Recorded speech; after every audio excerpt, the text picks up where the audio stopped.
Wolf morning, or rather, Wolf afternoon, and welcome to the stream.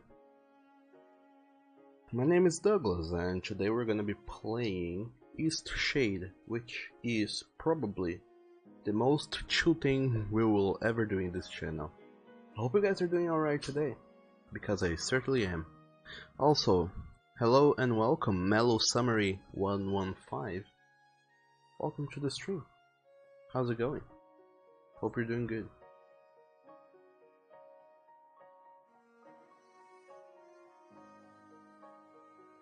So Eastshade is a game that just released a couple days ago at most. I have absolutely no idea what is up with this game.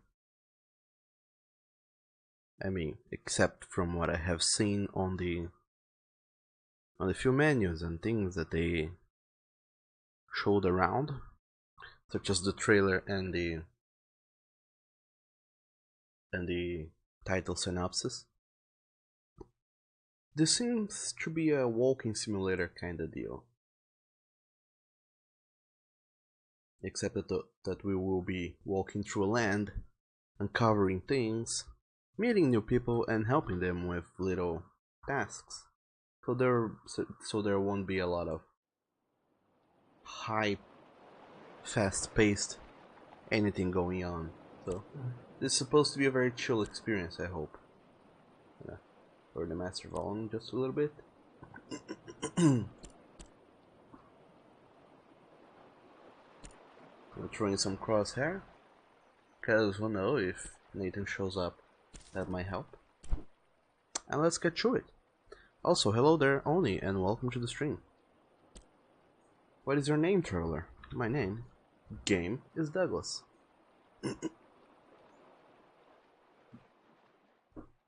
Not a very popular name, but not very uncommon either.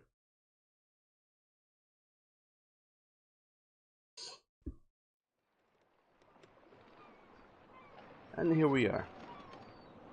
Whatever this is. Boy, this is gonna get tricky, because this looks too dark. I wonder if it is supposed to be this dark.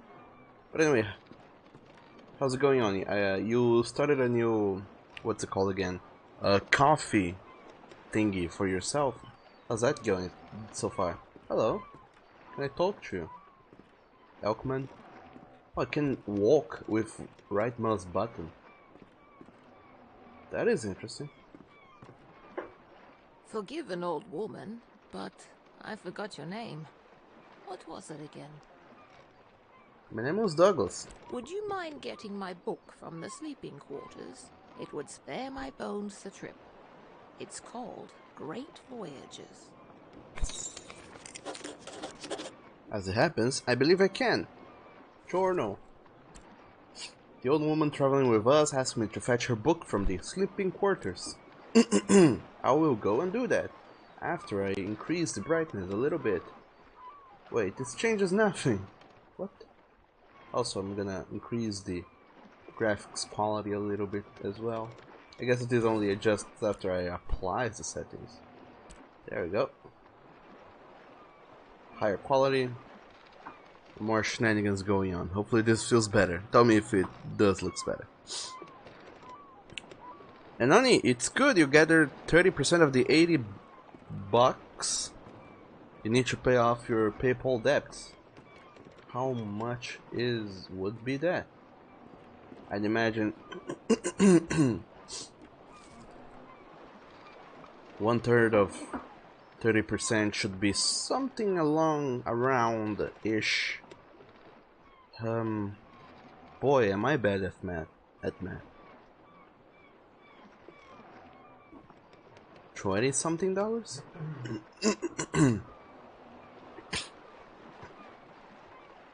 Property of Clara S. If found, please return to port of Lindo. The seas of the north are widely unexplored. Researchers predict these waters are expensive, and small expeditions have revealed numerous islands filled with diverse life and communities. Due to the unpredictable and violent nature of these waters, Many exploration ships have been lost while attempting to form new contracts and carry out scientific research. All eyes on the horizon.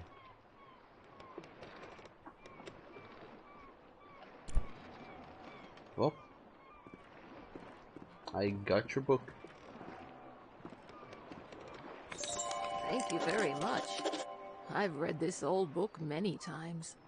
Seems I find something new each read. And no matter how many times I've read it, it never fails to get me excited for adventure. Are you the adventuring type? Let's say I am. Ah, after my own heart. I've had a lifetime of it, believe it or not. If you're sticking around in Eastshade, maybe I'll tell you all about it sometime. Captain Ilona told me we'll be landing in Lindo shortly. I think we're all antsy to arrive. Just learned about a new topic. You can now inquire about this topic using the Pick Topic option when it's presented. Not everyone has something to say about every topic. Is that so? I've never been to Eastshade. I've heard wonderful things about it. Did you know that the people there used to cover their mouths with garments? I've heard that's since gone out of style. Quite a strange fashion fad if you ask me. As long as Eastshade doesn't rock like this ship, I will love it. Let's pick a topic. Let's talk about Lindo. It's the quaint little seaside town we'll be landing in. It's one of the many gems of the country, I hear. Sure. Almost there. Are we? I can't really tell. Ooh, that did not sound good. What about you? We'll never talk. Oh boy.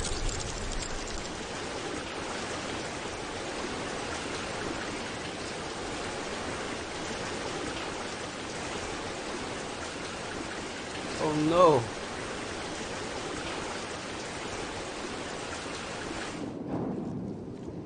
Okay, we're dead.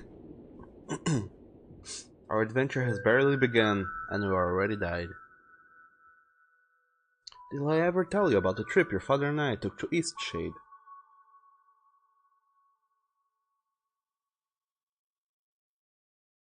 I don't believe. Tell me again.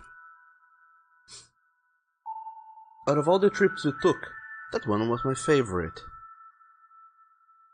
You know, if you're ever looking for painting inspiration. I know, Mom. Tell me you visit it one day.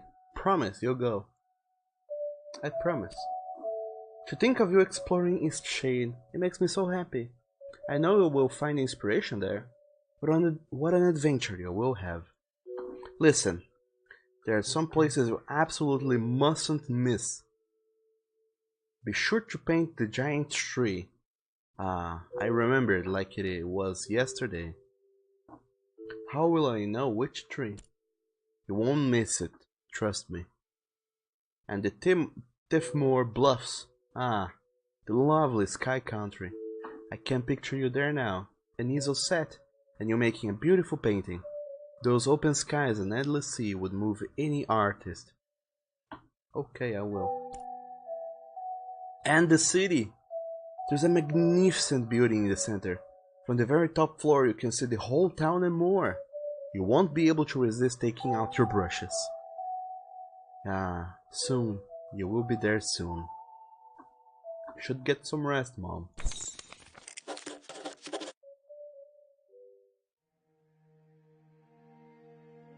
Eastshade is the title of the game.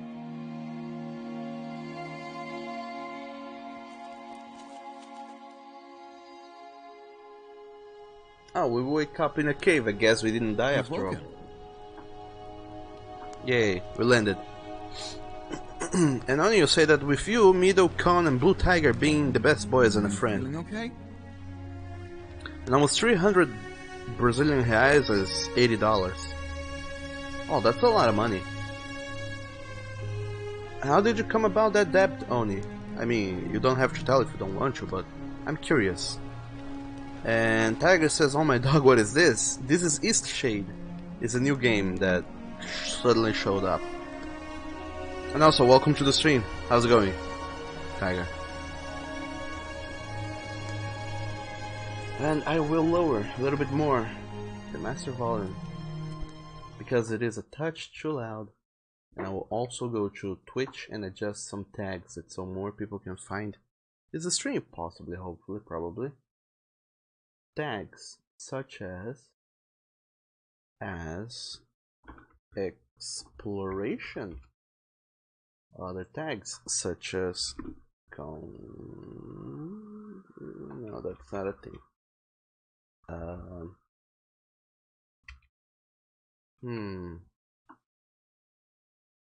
Wait, there's a tag called visual ASMR.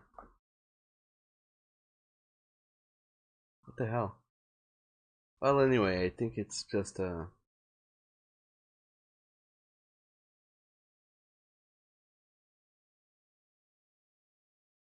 Oh, there's not a whole lot of tags in here. God damn it. Oh, there you go. And... Tiger, you say Wolf Morning Doug, going alright? Music is nice? It is, it's amazing. And then you say you bought a game account from a friend. Well, you sure? Your friend is now a hated person for you. You bought his game account for 80 bucks, he pulled back his funds and changed the password to the account. Oh no. What an asshole. So now you have, you owe PayPal 80 bucks, is that so? Whoa. Game physics, chill down. I'm just walking around. And then you cut an extra minus 80 because you didn't have the cash since you paid bills and food, so it left you at minus 160 balance. Oh my god. There's a lot of money to owe anyone or anything. Hello. Do you remember what happened? I was traveling with a ship, it collided with the reef. I'm glad your memory's intact. You washed up on this beach just a short while after the ship sank. One doesn't last long in water this cold. Did everyone else make it? From what I've heard, you were the only passenger misplaced during the wreck. The others are safe in town. Where are we? Eastshade, of course. Specifically, my home. I usually don't take visitors, but in this case I can hardly blame you for floating in unannounced. Did any of my possessions float in? Only your easel. Don't forget to take it when you leave. Even the frigid tide couldn't bring you to part from it. It must mean a great deal to you. Oh, you better believe it is. I won't forget. I was about to head into town to share news of your survival. You should go there and let them know yourself. It's just up the path. Thanks for helping me. On your way, though. What is this? Little jar of something. Oh, it's nothing. It's just shiny. And this is my easel. Now I can go around and paint stuff.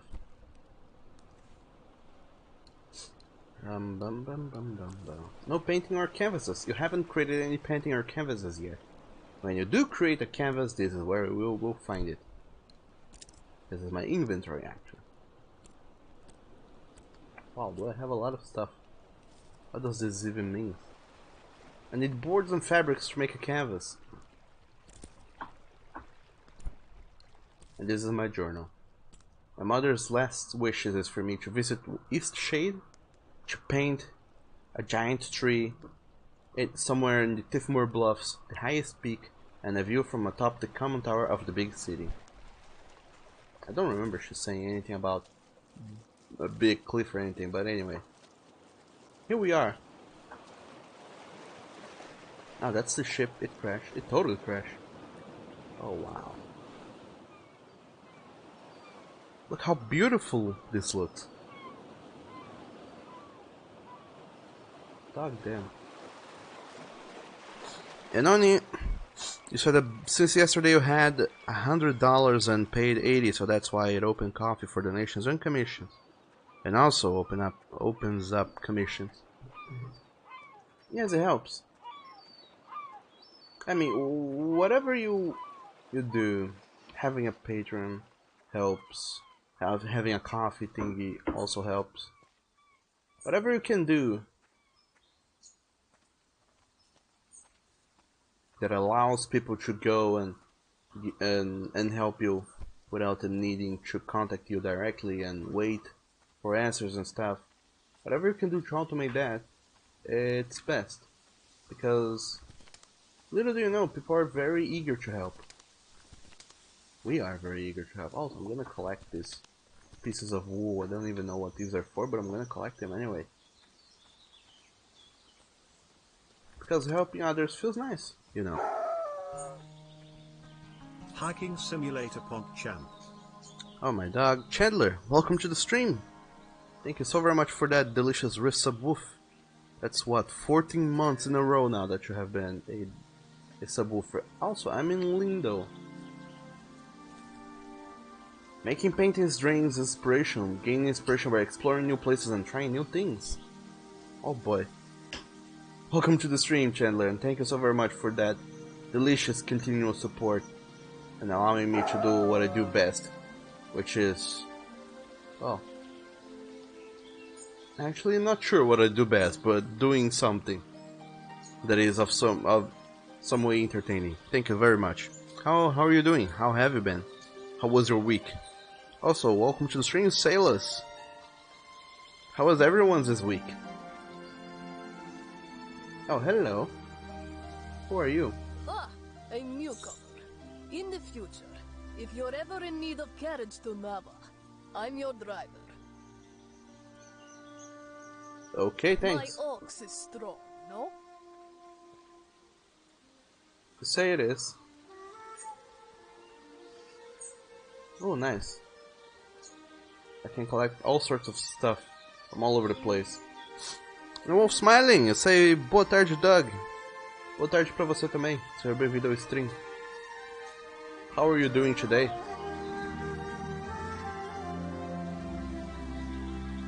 All of you delicious boys and girls.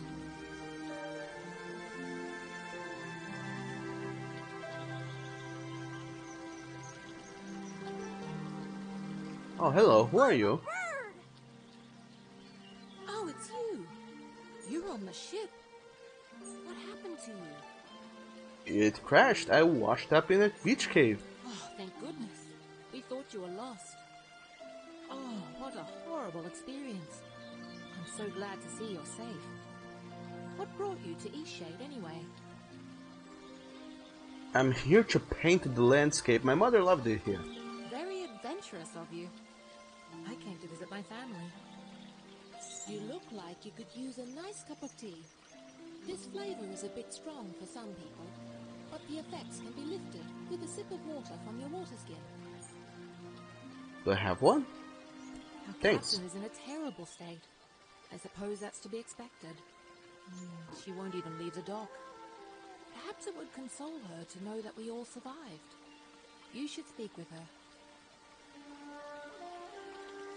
I lost all of my things in the wreck. I lost most of my possessions too. And nothing has washed up. My family lives here in Lindo, so I'll be staying with them. If you find that night is coming and you're in need of a place to stay, you should check the inn. You'll be comfortable there. It gets cold around here at night. You shouldn't be out without a proper coat. I'll try and keep those things in mind. Also, Are you wondering about anything else? not really. Take care. And Chandler, your week was nice, man. The new page you put out recently is great. Oh, thanks. I'm glad you like it. It has been out for weeks on Patreon, but now it's finally come around for free on the other places. You certainly are, Lenny. Thanks! My dad says that I can do anything as long as I put my mind to it! You're right about some of that, those things you said, Lenny. Go on, be a good boy. Another painter. My dog, I have a rival already. I have to stab them. And then you say, oh my dog, it's your meme daddy, Chandler. And Chandler said there is deer people, there's also monkey people. An artist? Yes, I am. Wow, what a lovely drawing. Hey, you have an easel! Are you an artist? You better believe I am. So am I! Do you want to see what I made? Sure. Look!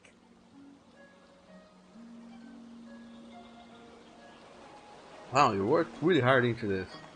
It took all day. But I want to make my next one even better. What should I do? You want to start with a nice But canvas. I don't know how to make a canvas. Let's make it together. Right! You're a nice artist after all. We need to collect boards and fabric. I know where some boards are. Follow me.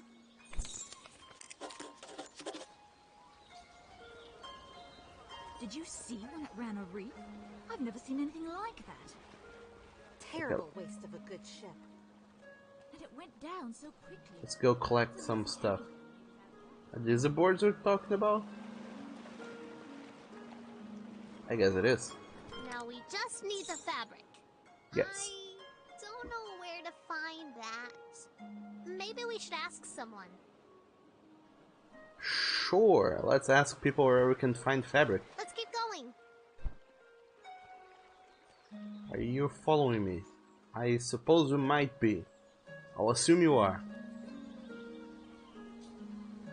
No, you're not. Or are you? I don't even know anymore. Anyway, Tiger, you said that deer is gonna fly. It is. I know you said find me a staggy daddy there, Doug. There's so many. They're not hunky, but there are staggy daddies and mummies and all sorts of stags and monkeys and other things we possibly will discover in the future. And Spiker, hello there. Welcome to the stream. My dog, are you not streaming? You should be streaming. What's going on? And what is this monkey survival game? It's not monkey survival. It's I don't know. It's a walking simulator. It's nice visuals simulator, pretty much. And then it says, sounds like you in a nutshell. Spiker says, there we go. And you surely are here. Well, welcome to the stream. How are you doing? How was your week? I saw you streaming Monster Hunter some of these days. How has it been going for you with that? Okay, so you are following me after all. Let's keep going. Sure. Who could possibly be selling fabric or know where to find some fine fabric? I sure as shit do not know. But then again, this is such a nice place, such a nice, beautiful world. I don't know how they would do if I were to keep cursing. We've had quite a few shipwrecks here. There's a reef surrounding the bay, and that's what does it. It shouldn't slow down traffic too much, though. I'm just glad you all made it. And Wolf smiling. You said you're just sick and with stomachache because of all the peppery food you ate, and you're allergic. Really? Allergic to pepper? Is that even a thing? Well, nonetheless, how about me? I'm doing good. I had a very chill week. It was fine. It was good, and now I get to chill even more. I mean, kinda chill even more. But yeah, I do get to chill and think about all these other side projects I have in mind, which is kind of weird, but they're sort of there. Let's talk about fabric. Fabric? You go through loads of it. Here, these lengths are defective for shipping, but will perhaps serve your purposes. Hey, thank you. What about Lindell? Lindau is a nice port town, although we don't have much to export anymore, aside from loom sacks. And most of our tourism these days are just people passing through, on the way in or on the way out of Nava. I see. I'll see ya. So we have everything we need now, right? We can make a canvas from this stuff? Oh, you better believe we can. We will. Also, I'm gonna steal more fabric that's just laying around. I guess everything in this world is kind of free for the taking. As long as you mean well, I guess. And Spiker, you said that Monster Hunter World is fun, but you need to spice up this game, so you played some Resident Evil 2, which is pretty fun. Oh my dog. Resident Evil 2 is amazing. I did play it out of the stream though. I wanted to play it on my own. Which I did, and it's quite nice. Open a crafting box. I'm gonna craft me some canvases. You Your canvases and paintings are found here. You can also access them with E. E. Oh, okay. Could you paint something? I want to watch a real artist. I have 2 of these delicious canvases. Oh boy. Whatever in the world shall I paint? I can crouch down. That is lovely. I know. Oh, the crouch button is just a toggle. So how about this ship? Maybe I can get down there. Stop flipping them, you get out of the way. Everyone's in the way and it's not nice. It's very rude of all of you. I don't even know if I can just fall about and around. So how about this ship here? I guess it would make a nice-ish painting, wouldn't it?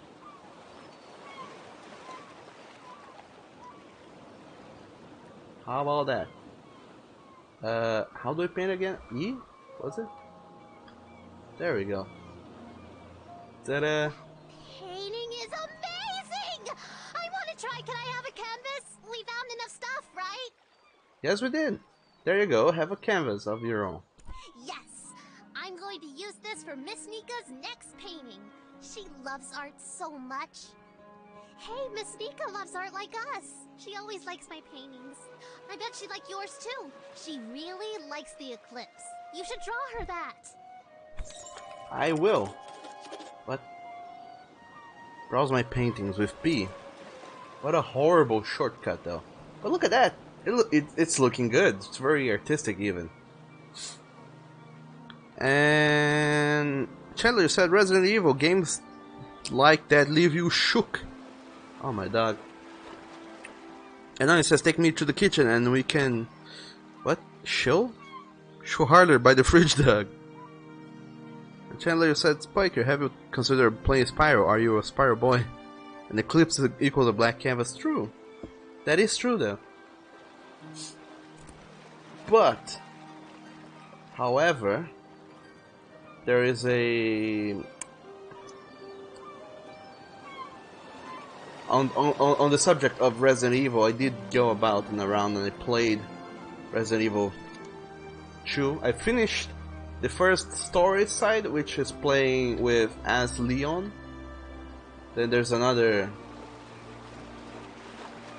When you finish the game, you unlock like side B, which you gotta go and play, and I have to go about and do that. But I'm not super duper sure if I'll go and do that anytime soon, because you know the game gets a little bit exhausting with the puzzles and stuff. Also, it is a little bit scary too. However, I have been thinking of other stuff to spice up everything around here, which I'll get to soon enough. And Spiker, Spyro, no thanks, not your type of game. And fluffy, cute platformers are not your thing. Have you played Resident Evil 7's, Spiker? It's not quite like Resident Evil 2, but it's sorta there. It's fun-ish. So you've survived too. Means only one of us has been lost at sea. One? Who? Who was lost? Who? Only the most important one of us all, Annabelle! Annabelle, she doesn't sound familiar. Doesn't sound... I see. She carries you across the oceans and you don't even learn her name. Annabelle! My ship! My wooden, sea-loving daughter! Killed by the damned reefs when we came into this miserable town.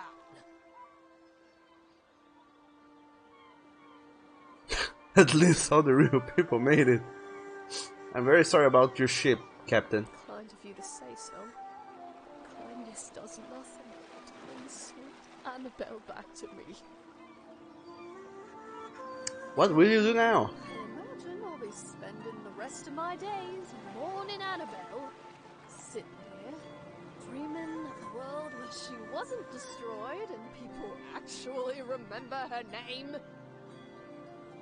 damn it. I'm sorry I didn't remember. Off with you. Trade your life for hers. Boy, are you salty? Oh, shoot. Now leave me be. I will. Don't need to tell me twice, man. And Spiker said that Resident Evil 2 feels very archaic at this point. Fun for one playthrough though. Yeah, it kinda does feel very archaic. It's not like super duper amazing as far as certain things go. I would have liked more freedom and maybe freedom would have been nice. Maybe more interesting puzzles too. Hello. I saw you talking with the captain. How's she doing? Oh boy, I don't even want to know. She really loved that ship. I don't think I've heard her talk about much else. I wonder if she'll ever recover. How have you been? Me, I have been... Bye. So little girl, monkey girl, told me to talk to someone about something. And I don't know. Like a bird. I have no flipping idea of who that person is. Hello. Thanks again for the canvas. You're welcome. Oh, bye. And Spiker, Resident Evil 7 you have played start to finish. You loved it. Oh, that's awesome. I have played it as well just once. And I also did play... I didn't play the DLC, although I kinda want to go and play the DLC. But I'm not super duper sure about them though. And Tiger says, oh snap, and Chandler said there are that many Resident Evils. Chandler, you have no idea, you sweet summer child. There's probably like... I can almost easily say there's like 20 Resident Evil going on. There's like... Resident Evil... Let's not even count the remakes. There's Resident Evil 1, 2, 3, 4, 5, 6, 7. Then there's Resident Evil Gaiden, which is a Game Boy Resident Evil, I think. There's Resident Evil 0. There's Code Veronica or something, so that's already 10 Resident Evils. Then there is Resident Evil Survivor, which was a first-person something for the PS2. There was Resident Evil Revelations 1 and 2. So that's 13 Resident Evils. And there must have been so many other spin-offs and shit that you can easily get to like the 20s. It's a weird series, that one. I feel so adventurous staying here in Lindo. Where are you traveling from? I live in Nava, but sometimes I just long for the primitive lifestyle Lindo offers. Lindo seems well established to me. How humorous you are! I like that in a person. Some may find the story of my journey utterly inspiring. Nothing could have prepared me for the muddy paths, the unbearable heat. I even had to eat outside. Overall, it was a dreadful experience, but I braved through it all. Oh boy. That sounds like quite a trip. Yes, it certainly was impressive on my part. I so dearly wish my friends could see how adventurous I've become. Well, then how about you? Who are you? You must be the traveler from the wrecked ship. Oh, you better believe I am. The cave dweller rescued me. Oh, good. Ingolf needs some visitors every now and then. I wish he would spend more time in town, but he'd rather be alone. Like, does visitors showing up from the shores count? Because that's the kind of visitor I am, or was at least, for the short duration that I was in there. And Chandler said that in that entire section of games are very unfamiliar to you. In your adult years, you have been out of touch with Sony and Microsoft since your brother was the one who had those systems. Oof. Well, it's kind of. Most of those games are old as well. Some of them were released all the way like. The majority of Resident Evils, I feel like they were released before 2010. So that's a lot of games to have been keeping up with. So don't worry. So how about you, Nika? Do you live in Lindo? Yes, I run the inn. I always keep a full stock of soup and tea to refresh weary travelers. When I was young, I traveled all over this island. I'd love to adventure again one day. Tell me about Nava. I lived there for a few years, working as a baker. I do miss the bustle of the city sometimes. What about Lindo? It's a bit more calm than Nava. I think it's quite a nice place to relax. And shipwrecking. Alright, what do you have? You have the Lindoian Brew and the Meadow Spice Med. Sure to keep you warm in a cold, shady night, this brew is made with honey from the apiaries of the Eastshade's remote west coast. And the Lindoian Brew is imbued with the quaint, dreamy glamour of its seaside port town origin. So many qualifiers in that sentence. Damn. So can I climb up there? Oh boy. This game don't lag too much. Also, I'm gonna steal some of your candles. I don't know if you're using them, but I would like to have them in my possession. The Architect of Lindo. Lindo's buildings are engineering marvels. As difficult to construct as they are beautiful. The designs of these technical endeavors are the work of one eccentric genius, Azad of Taria. 5 years ago, this incredible architect vanished. His whereabouts remains a mystery to this day. Though praised for his accomplishments in engineering and architecture, he is perhaps most widely recognized throughout Eastshade for a rare genetic facial disfigurement. A polarizing celebrity, many praise his genius, while others resent his supposedly arrogant disposition. Some even claim that his notoriety is owed entirely to the disfigurement, implying that his credited skills are in actuality nothing more than ordinary. However, one only needs to look around the town of Lindon to see he has built something wonderful.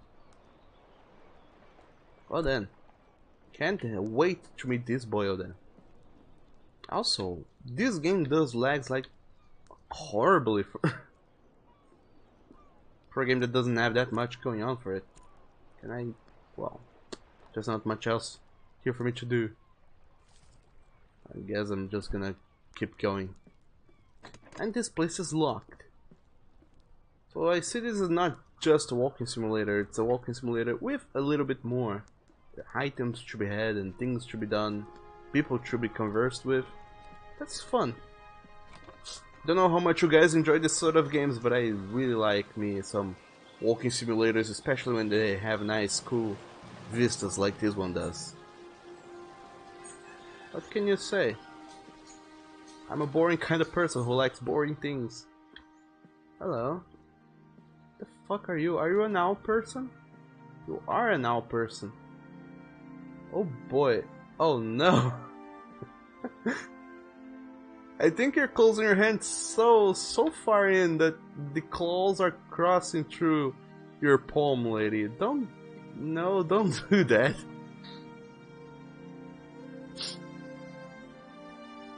Well,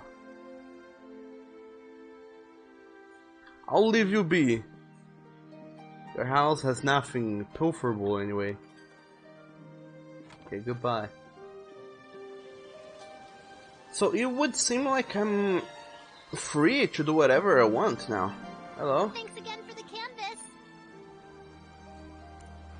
Architect of Lindo. What do you know about it? Or him, or they? He's some really old guy. I'm pretty sure. Sure, thanks for the information. Alright.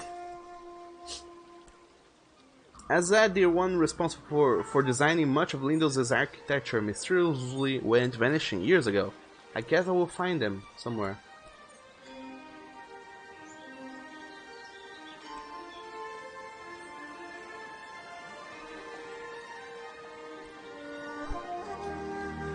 And I have a couple of quests I have to go and do as well. So that's a thing.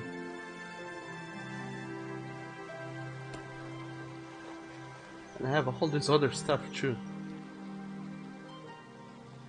A refreshing sip to clear my head of anything weird I drank. Such as the Lindowian brew. So, what will it do if I drink this? Apparently gives me a little bit of inspiration. And applies a filter on the screen as well. Gets super, like it cranks up the bloom slider all the way up. Boy, is this shiny.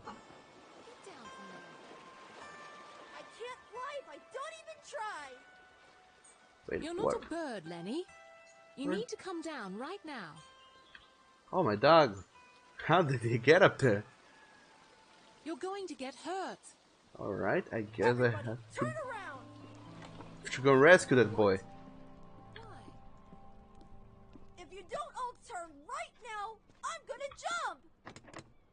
God damn it. Okay. I know what you're trying to do, but it's time to come down now. I flew! I can't believe it! I flew! Of course you did.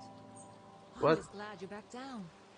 Don't do that again, okay? Oh damn it, I missed all the action. Okay, now that I know I can fly, I won't do it again.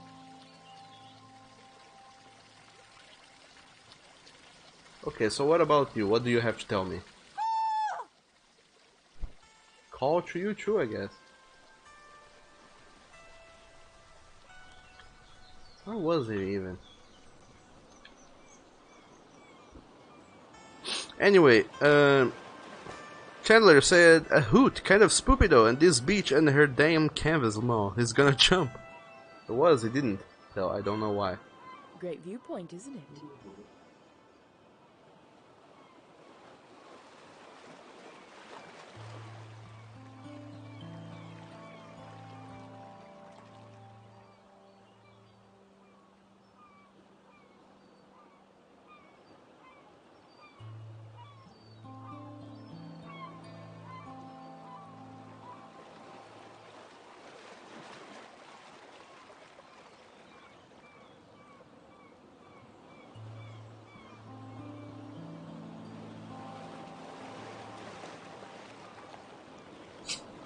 Sorry, I'm back.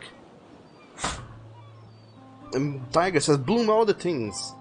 Well, the bloom is all the way through the roof. And then it says, Chandler made a mistake, the world is going to end. What did you do, Chandler? It is lovely. I like it here. The eclipse is starting. Oh shit.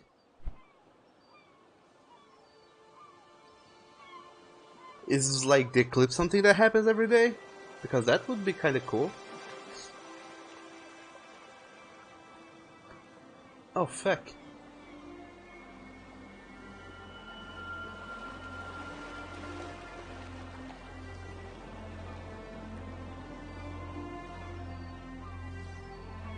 Man, is that sun in a hurry? Not a bad show, right? Not at all. I've missed seeing it from solid ground. The clips look similar everywhere. It's been a while since I really watched it. Also, you shouldn't watch eclipses with your naked eyes. It's bad for, well, for your eyesight. I try to come up here every day. I guess it just doesn't get old for me. Anyway, if you haven't got lodging for the night, feel free to stay at the inn. I'll leave the upstairs room unlocked for you. Drop in at your leisure. I will. Don't worry about payment. Shipwreck survivors stay free of charge. Man, the people in this town are Take care now. so nice to me. Like, what in the world have I ever done to deserve such kindness? Oh, cool! What the hell are you? It's a small hoot in a bear boil. So tell me more about these things. The traveling artist. It is I. Hello. The tiger says, "Penny, penny, penny." I tried. The game wouldn't let me. And Chandler says, "That's a huge moon. How is the light supposed to go around that?" I don't think. I don't know that that's a moon. I don't even know really. But anyway. And Big Soul Lou says, how do you like the voices in the game so far? We did some voice-over work for this game. Oh my dog, that's awesome. So far, I am enjoying them. The voices in this game sound really good. Sounds really good. I have just begun playing though, so I don't think I have heard everyone, but I am enjoying what I am seeing and hearing.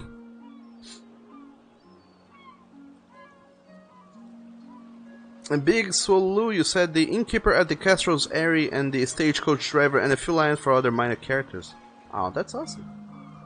Welcome to the stream nonetheless. How have you been doing, by the way? How was your week? That poor man. He had quite a gruff personality. Not very sociable. But I don't think he meant to offend people. I hope he's very happy, wherever he is. Most people don't mean to. My dog, what the hell Take is care. wrong with these birds? They coming here and...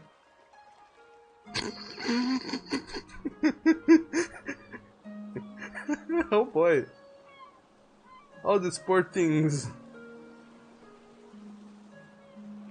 Well, I guess that this game has a few bugs here and there.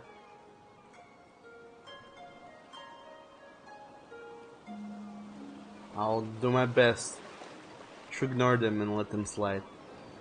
But anyway, I think that this game has an in-game clock that keeps going on.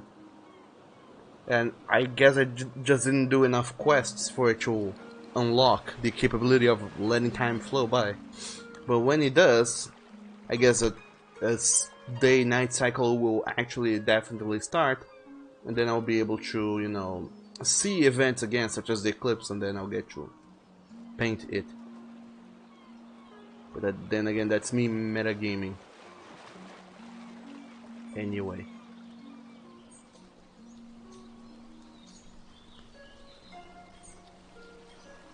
So, Big Soul Lou, how did you come across doing voice acting for this game? Are you a voice actor who have you worked for other games or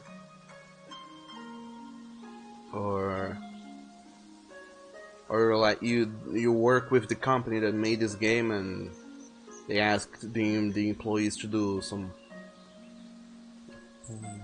voice work for this and that character, and then you ended up doing...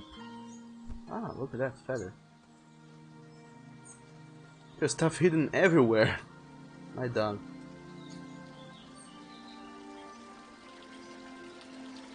But anyway, what was I talking about was side stuff.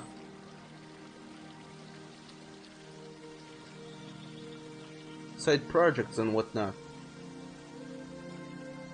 So as you know, probably, I have been doing this new comic I have been doing, the Interdictor.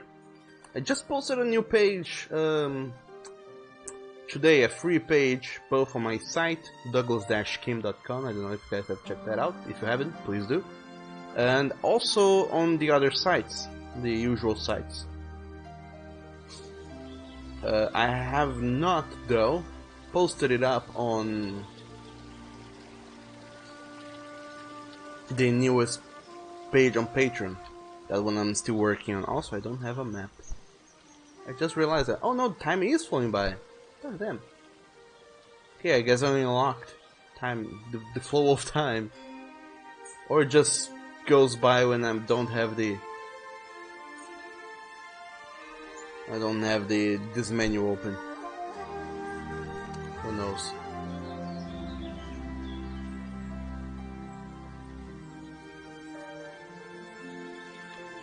Oh, hello, who are you?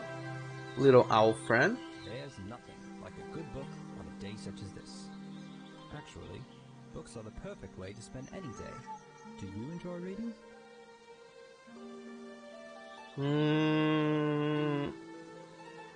I do, actually. I'm glad to hear that. Perhaps I can share my favorite books with you sometime. Oh, please my do. My favorite books are the ones that inspire me to write myself. How about you? Actually, that's truly the same. We creatives, me a writer, you a painter, we've got to stay inspired. Best way I've found is to drink many, many cups of tea. Always gives me a boost. Speaking of writing, if you find any feathers around here, I'd happily buy them. I'm constantly losing my quills. I figure 3 should do it. For now, though, I must get back to reading. I think something fabulously dramatic is about to happen. Is there something else?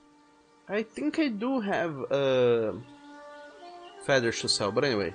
What do you know about the architect? Ah, that would be Azad. A brilliant, brutally honest, and highly misunderstood man. Undoubtedly too curt for his own good. Perhaps that's why many Lindau folk found it difficult to maintain amicable relations with him. I wonder how big the city of Nava really is. If I collect 3 feathers, Jonas of Old Lindo will buy them from me. How many do I have that? Damn it, I only have 2. Well, I won't be doing much trading with you then.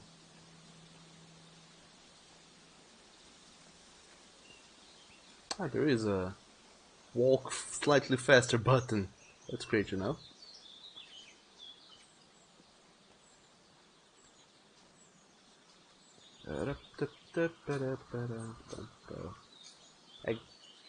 I hope this is some sort of shortcut to get from whatever there is to back to here, but who even knows at this point?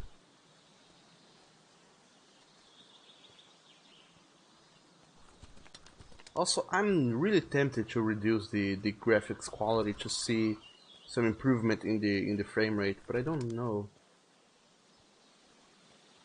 if I should do it, because the fun of this game is precisely the nice, beautiful scenery. Oh, would you look at that? Now I have enough feathers to go and change with the man.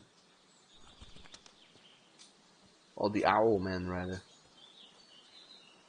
I can only find my way back to him, though. There he should be. And Chandler says we lost in the woods. We're not lost. We know our way. Look, there he is. See, I found my way. Another hoot. And only says these birds, they come in. Oh, thanks for adding that quote, Ani. We need those quotes. And they look like bugs with their huge eyes. And then you say, paint me like one of your sexy French boys. Aha, my fellow bookworm. Hello. I have 3 feathers. Oh, wonderful. Hopefully this is enough to last me a while. Thank you very much. I do hate scouring the forest floor for these. If you find any more, I'll pay you 1 glowstone apiece. Is there something else?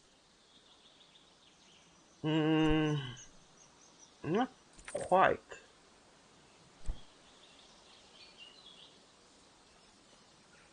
I don't know why he just doesn't pluck one from his own head or something, but sure.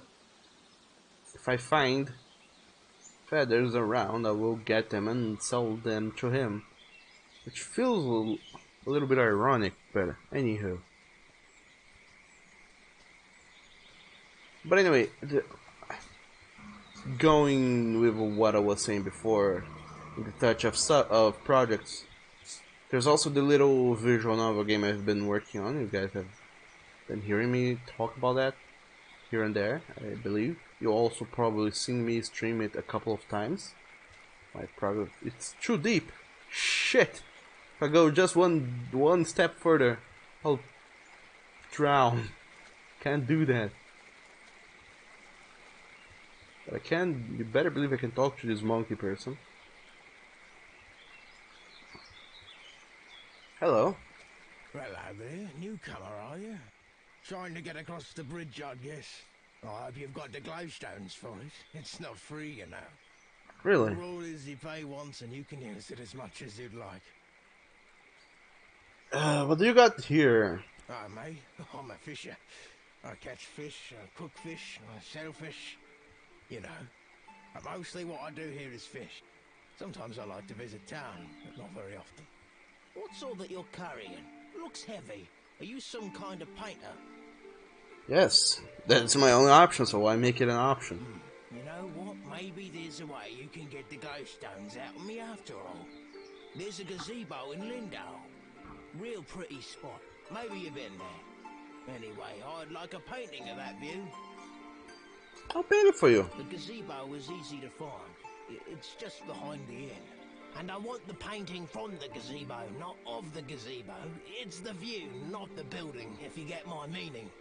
Damn fish aren't biting today. Well, at least it's very specific, and that is good, because... Dog flipping them. How many times have I had people try to talk to me about commissions and art and stuff, and they were not specific at all. Also, what's stopping me from crossing the bridge? This is a toll bridge. Well, I guess I'm working on the honor system. I just don't cross because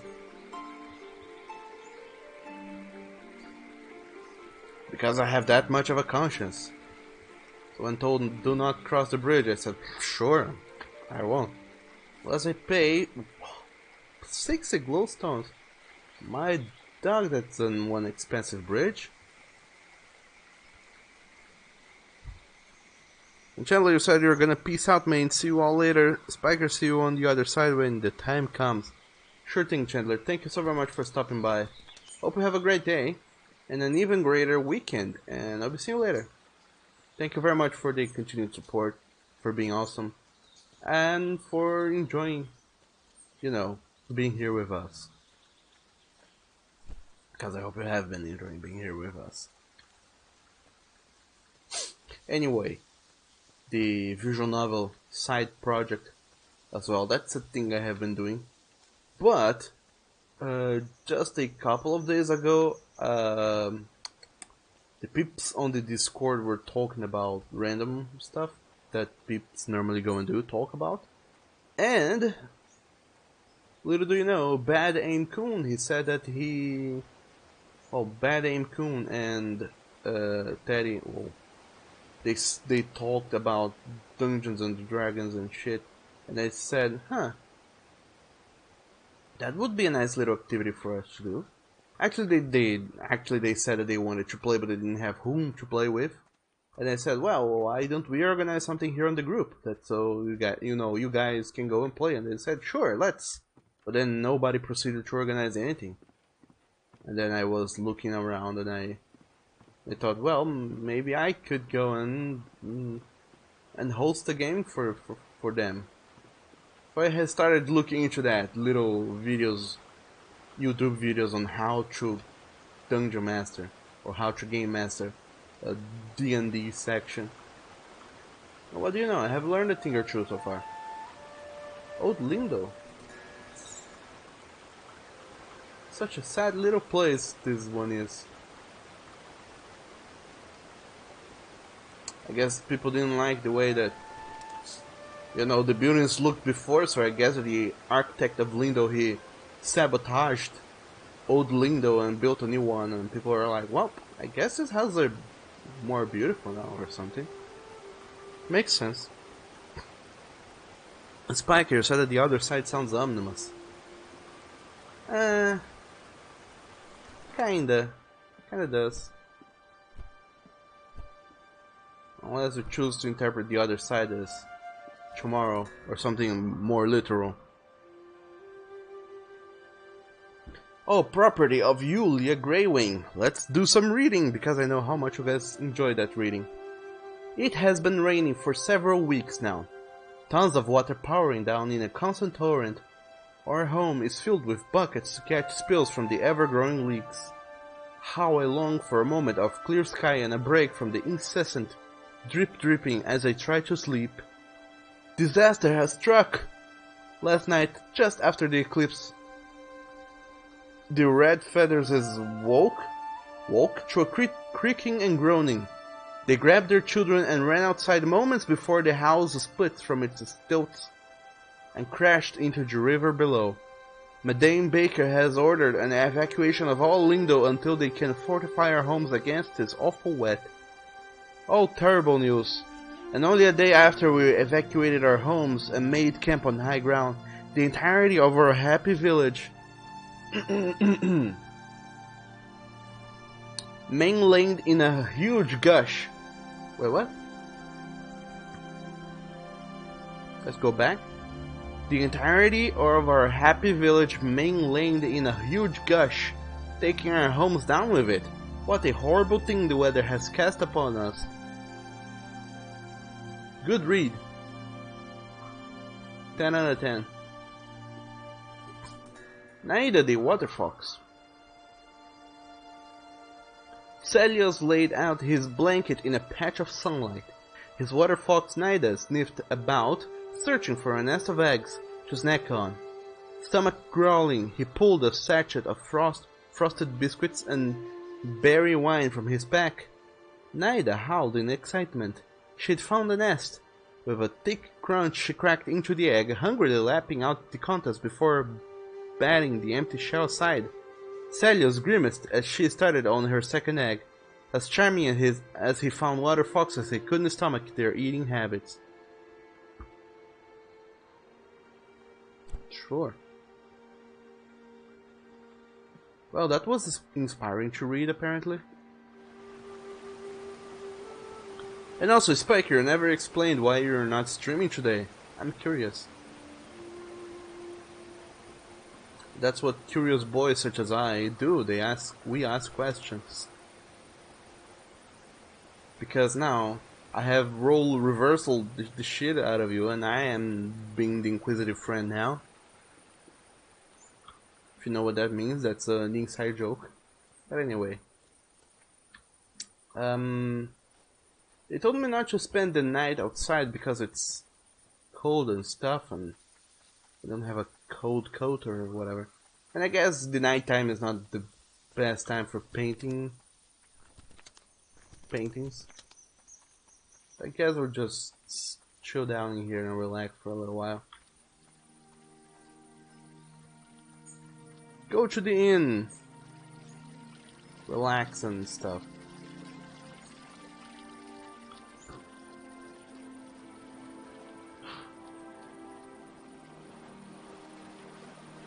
Oh, by relax I mean just go and sleep. It's hard, but fulfilling for me. You look well. I do, don't I? Tell me a little bit about Old Lindo. That's where we all used to live. There was just so much rain one year. Luckily, we had the foresight to get out before the mudslide. No one got physically hurt, but the whole town was devastated. Well, that sucks. I'll be seeing you Take care later. now. Spiker says, taking the day off to prep for next week, going full-time for a month or so heavy schedule coming up. What do you mean full-time? Do you mean like streaming all day? Are you gonna become one of those very incredibly successful streamers who stream like for 8-ish hours a day? Because I mean, if you do have the endurance to do that, my god, you're gonna do some awesome work. Ah, Shady and Folk Tales Volume 1. Long ago, or rather, I should do my reading voice, which is just my normal voice, but slower and more closer to the microphone. Long ago, the air outside the planet grew terribly cold. Without any fur or feathers for protection, some began to freeze. She decided to make her flames as big and as hot as possible to keep herself warm. Sun worked all day and night to keep her fires burning. Enormous flames reached all the way out towards soil and began to scorch the creatures here. Fires raged, destroying homes and forests, but Sun was too exhausted to notice. Growing worried, the plants and creatures decided to help her. Together they gathered twigs, leaves, fur and feathers, and wove them all together into a large sheet of fabric. They covered it with clay to protect it from fire, and the trees lifted the woven mass into the sky. "Take this blanket to rest yourself in warmth," the creatures cried. Sun slipped under the blanket and wrapped herself tightly. Her flames cooled and dimmed, leaving the land creatures in darkness. When Sun woke from her nap, her golden light returned to the creatures, who danced and sang, thankfully that their gift had worked. And so that is the story of Sun's blanket, which she still uses each day. What? Oh, I suppose that that's how they explain the eclipses happening. I mean, sure, why not? Anyway, let's go to bed, sleep, and when should I wake? I want to be woke.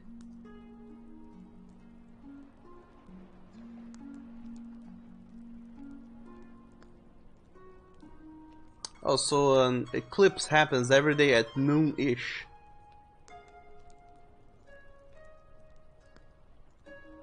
Oh, am I gonna be a sleepy peepee? I'm gonna rest for however many hours that is. And Spiker says, yes, you will be going for a schedule of 8 hours a day broken into 2 pieces of 4 hours. My dog, Spiker, that's a lot of streaming time. I hope you do great doing it. Also, what happened to make you decide to pursue this full-time streaming thing?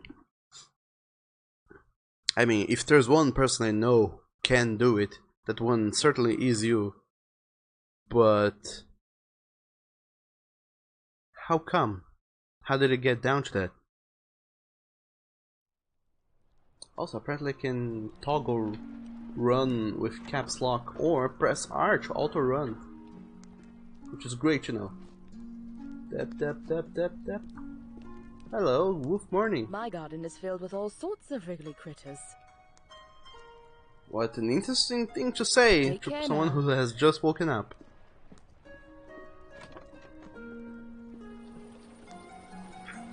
So today is a new day, whatever shall I do here now? Oh yeah, the boy asked me to paint a view from the gazebo. So I guess I'm gonna go and do that. Set behind the inn. Also, whose house is this? The hell are you? Who's there? Nika? Is that you? No. You must be one of the tourists. Terrible about the sinking and all that. Glad you're okay. Yada yada, etc. But will you go get Nika, the innkeeper? I need help. Why is there a jug on your head? It's stuck, obviously. Now, would you be so kind as to go get Nika for me? Sure. Brilliant. I'll wait here.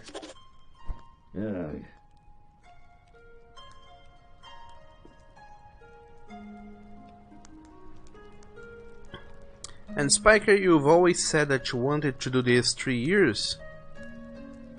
See what happens, decided to just go all out. You got a break, so you can give it a go. Might as well. See if you can get partnered ASAP.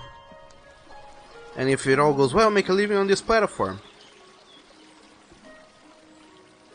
And Zone Servant, hello there. How's it going? It's the Servant of Zones, according to Spiker. And oh look, the other wolf person is here too. Hello, wolf person. Well, I see you guys know one another. The salty sea air never gets old. I mean, damn, how many lines have they recorded for everyone? Isa needs you. Oh, of course he does. And what is it this time? He has a jug stuck in his head. Again? That's like the 8th time. All right, then, we'd better go help. Let's. Cause I don't know who I am.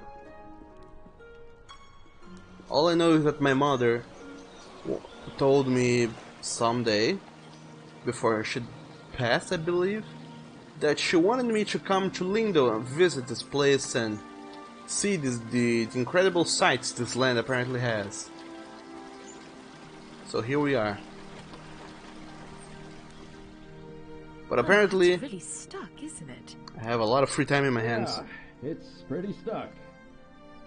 I think what we need here is some soap.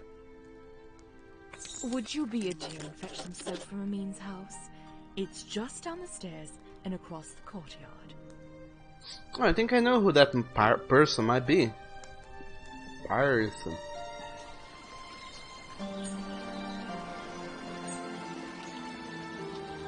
And Zone, you serve only one mistress, Zone Tan. Look it up. I might one of these days. And you're fine, a bit tired. And then it says, find me a staggy daddy there and paint him. I will do no such thing, honey. I have stuff to do. I have to get soap. Hello there. Can I help you, traveler? From the, oh boy, from this bug-eyed owl creature. Can I borrow some soap? Soap? Well, certainly. May I ask why? No, you may not. His son's head's stuck in a jug. He did? Is he a friend of yours? Why are you so inquisitive? I barely know him. Well, I shouldn't gossip then. What is the dirt, though? He's just such a peculiar man. And you know what? I think Lenny is going to have some real issues when he grows up. Oh. Now I see what's going on here. Oh, this delicious gossip. Well, you've seen him. The boy is unhinged. And not just that. I've been hearing a lot of yelling coming from that house. I think it's quite a broken home. You know, I imagine you'll be traveling all around this island, being a tourist and all. Perhaps when you get to Nova, you should let the sheriff know about Isan. I think it's only right, you know, for Lenny. Why don't you do that? Well, it's a small town. If word ever got back to Isan that I was the one that reported him, things might be a little awkward, being such a close neighbor and all. I mean...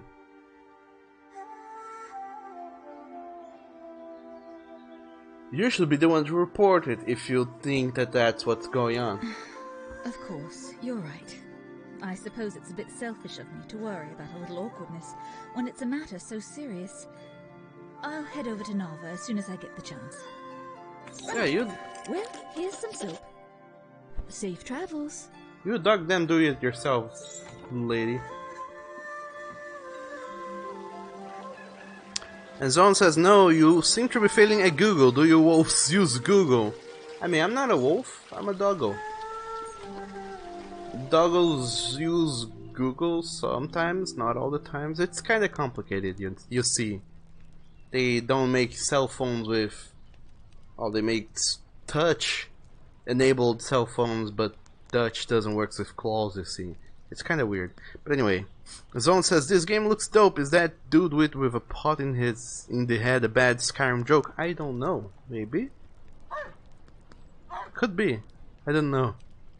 And Zone says, may I ask why? No, now hand over your valuables and your pottery. Well, we need everything they have. Otherwise, how am I gonna paint this island without soap in my hands? And also, Shadow Ka, hello, welcome to the stream, and thank you so very much for that delicious raid, you and all of your thousands of raiders. How are you guys doing today? How's your Fridays going? Or rather, everyone's is Friday, because there's only one Friday, but lots of people are not. Lots of people and lots of different individual Fridays. You get what I mean. How are you guys doing? And someone says, Doggos use Dougal. I mean, yeah, you're right. We should use Dougal. Hello. You have the soap. Well, let's try this thing then. Here, let me have that soap. What an awkward thing to say. Let's give her the soap. Nope. Well, I guess it was convenient that you dropped in when you did. Thanks for getting Nika. How did you get your head stuck? Well, you are a nosy tourist, aren't you? Beeswax. What?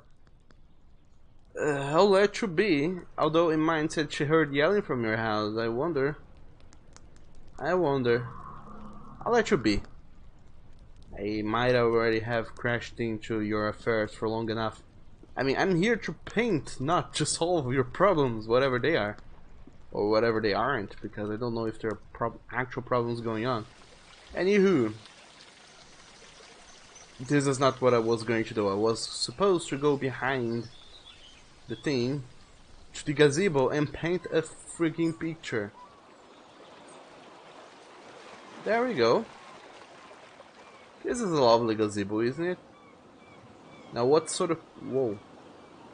What sort of painting view would that person prefer? This one? There's so many views. And also, Kai Rules 747 says, "Knock knock, FBI, open up." Well, joke's on you, Kai. I live in Brazil, we don't have FBI here. So there's no one to crash down through my doors and ask me to put my hands up. And someone says, "So many people, not enough Fridays. This is a good day so far. You're really hyped for AVO Japan being a really fan of fighting games and all." What is that? Is a fighting game competition, I'd guess, from contextual clues? Sounds like it might be. I think that this is the scenery I want to paint. Might as well. It's the only good one. So I go into my backpack, I pick my canvas, I pick my canvas. I mean, sure, I pick my canvas, I drag to adjust the cropping. It could be a full screen kind of deal, or it can be a very small little thing. And I'm gonna paint like almost as most of this as I can. And also reposition myself, make sure I get the best ish view I can get.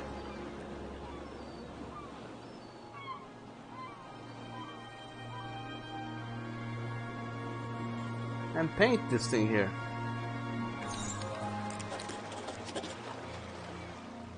There we go. Art for a Fisherman updated. I have done a painting. Now look at that, let's bask in its gloriousness. You have chosen to paint over one of your paintings. Be sure this is what you want to do before proceeding. No, that's not what I want to do. Why would I want to repaint that? That's not how I do it. This is the gallery. Stop flipping there, man. It's controls though.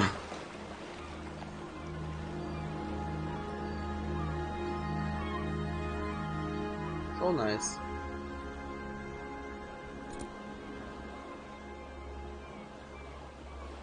And Spiker says that's a big moon. That's no moon. Yes, it isn't. I don't think it's a moon. I mean, I have no idea what that might be, but I don't think it is a moon per se. And Kai, you say you have to have an even worse police force. Yeah, we do. Who knows? And Zone says, "Hey man, the Boppe would crash the shit out of us." Boppe isn't something to mess with. This is a really cool concept. Yes, it is. That's why I got this game. I just saw the trailer and saw like, ah, you're a painter. Go around and paint stuff. And this is exactly what I was talking about the other day on Twitter. I said that we need a game where you are a photographist. Photographist isn't a word, as much as I'd like it to be.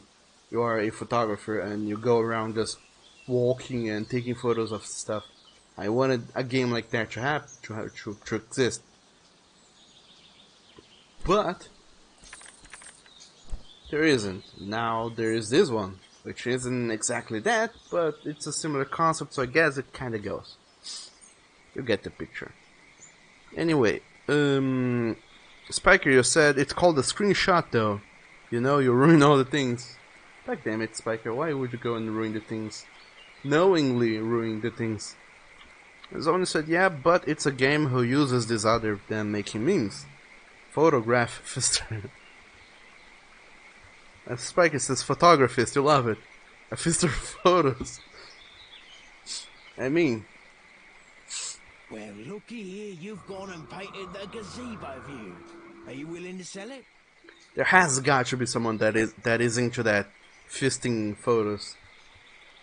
I'm fond of it myself, but sure, you can have it. Well, how about that? Got myself something fancy. There you go. You did. Get yourself something fancy. See you around. So I got 25 glowstones. Thanks again for that painting. You're welcome. Damn fish aren't biting today. So now I have 38 glowstones. And as we determined already, to go through this bridge, I need 60 glowstones. And I cannot cross the bridge because I'm too honorable to go without paying. So I need to get money in some way or another. Well, how would one such as I go about getting money? One that has no skills other than, you know, knowing how to paint. As cool as that is,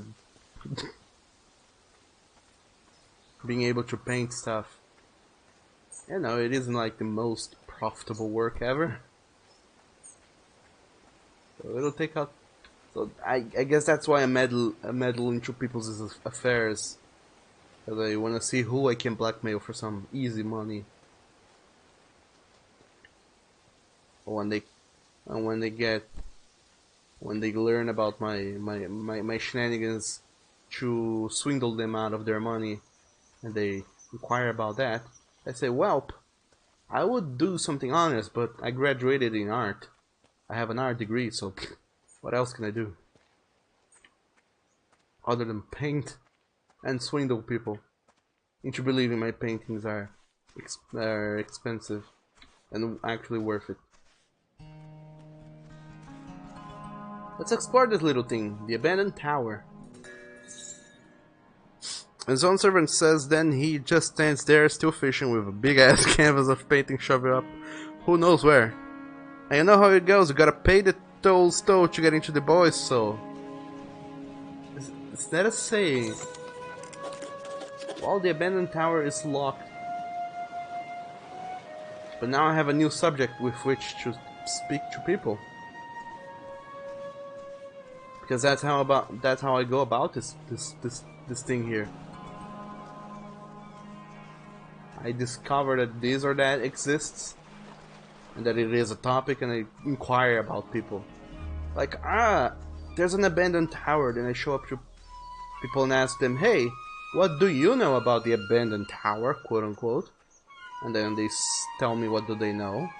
And hopefully none of the topics which I can ask people about is something that is offensive or will trigger something in them and make them instantly want to kill me. You know, like those crazy movies where someone always has some sort of trigger word that makes them remember all their hidden CIA training and stuff. You know which movie I'm talking about, you have watched it. Anywho. Nani says, "Oh my dog, subjects." And Zone says it's from Always Sunny in Philadelphia. I don't think there's anything else over here, so now I have exhausted this path. I know that there's nothing going on here. Other than this cave with a person living in it for unknown reasons. Hello. I was about to head into town to share news of your survival. You should go there and let them know yourself. It's just up the path. On your way then. I just did that. Well, I guess that he doesn't goes out much, so he doesn't know topics on which we can converse about.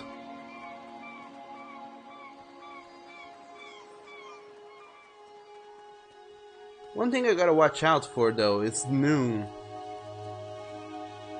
Whenever noon dawns, or draws closer, or whichever is the most correct term to use, an eclipse is gonna happen, and everything's gonna darken out, and it's gonna be harder to see.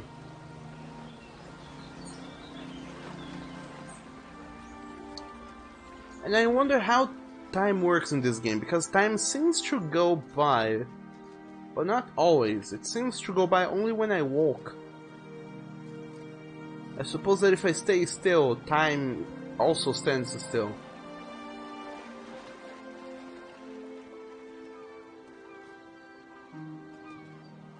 That is the conclusion I have drawn from an hour and a half of observation. I might be wrong about that though. And Spiker says, who is Philadelphia and why is Sunny in here? Oh, my dog.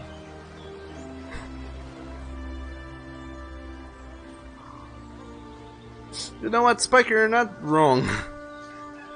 And then it says, from that show, all you remember is, are you serious, Pam, or damn it, Pam? I never even watched that show. I keep hearing about it, though. I wonder if that means I should go and watch it.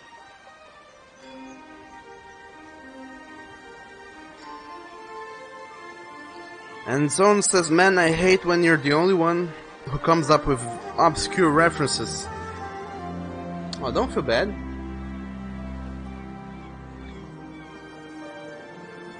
We all could go and make some obscure references. Problem is, Legends came to Lindau with strange spices and soft fabrics. They haven't been back in a long time, though. Problem is, it's not very fun to make obscure references just for the sake of making references. So what does Lindau import now? We mainly get shipments of teas, grains and fabrics. And headwear of the latest fashion, of course. But of course. In any case, there's always lots of work to do around here. Such as? So let's talk about shit. What do you know about the architect? Can you believe he came up with the plan for this city by himself? I'd love to meet him. What do you know about the old city? That was the original Lindau. The town got destroyed after it rained every day for a solid month. The hill just slid away. There might be some stuff worth salvaging out there. I already went and salvaged. Anyway, what do you know about the abandoned tower? I remember playing in there as a kid. The ocean looks beautiful from the top. I wish it wasn't locked up. Yeah, but do you know why it's locked up though? You don't. Oh, you wanker. Who knows nothing. Okay, are you doing better today? If only Annabelle could sail the seas once more. How cruel can this world be? Can't you get another ship? Blasphemy! Have you no sympathy for the broken-hearted? Now leave me be. Oh, our ship. Such a good ship she was. Let's ask her stuff. I need to know more about you and your relationship with your ship. And Zone says, wanna talk Iron Flux Pimp. And Spiker, you know that MTV cartoon. You miss old MTV, Max Headroom, Ren, Stimpy, Beavis and Butthead. And Zone, you miss Liquid Television. What is Liquid Television?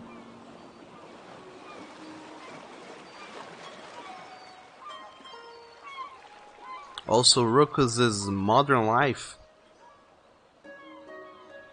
I have heard of all of these things, but I never have watched them. Which is weird. And Zonia said, you know, but it's one of those Liquid TV spawns. It wasn't. But Liquid TV spawned a lot of neat stuff. What is Liquid TV? You guys keep talking about. What do you know about the architect? Why does everyone think I have something to do with his disappearance? I've never seen him, and I certainly haven't taken him as a passenger.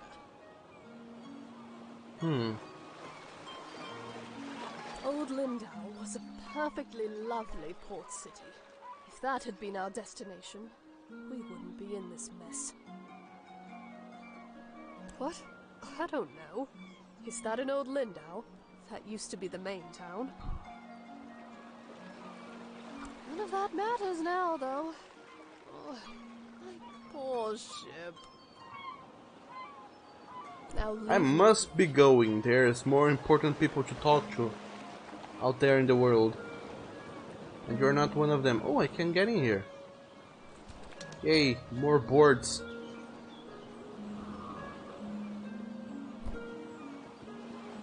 So now I see, when I paint something and I don't like the painting, I can go and redo the painting, which is good. Because dog knows, I'll be messing up a lot of them. And then eventually I'll make a new canvas entirely out of used paint.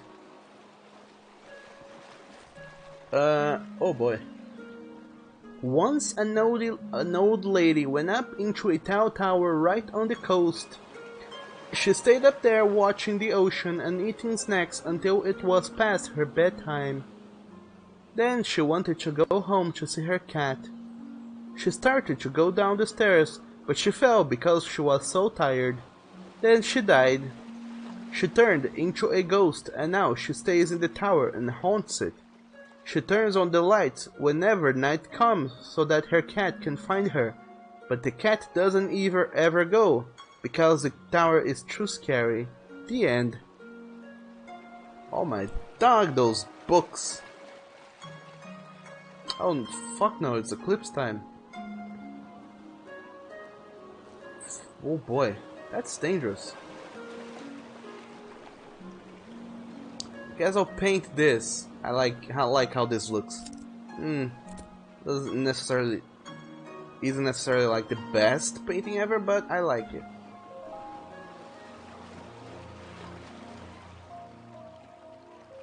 It's the eclipse. I mean, I didn't get the actual eclipse though. I got like the sun. If I keep moving, will the sun reappear? Will time go by? Yes, it does. Goes by as I move. I guess I should already be in this place here. Fuck. Didn't mean to do that. Yes, I want to paint over. Let me. I want to see the sun coming out. And Spiker said that Liquid TV was a series of animated shorts on MTV. That sounds fun.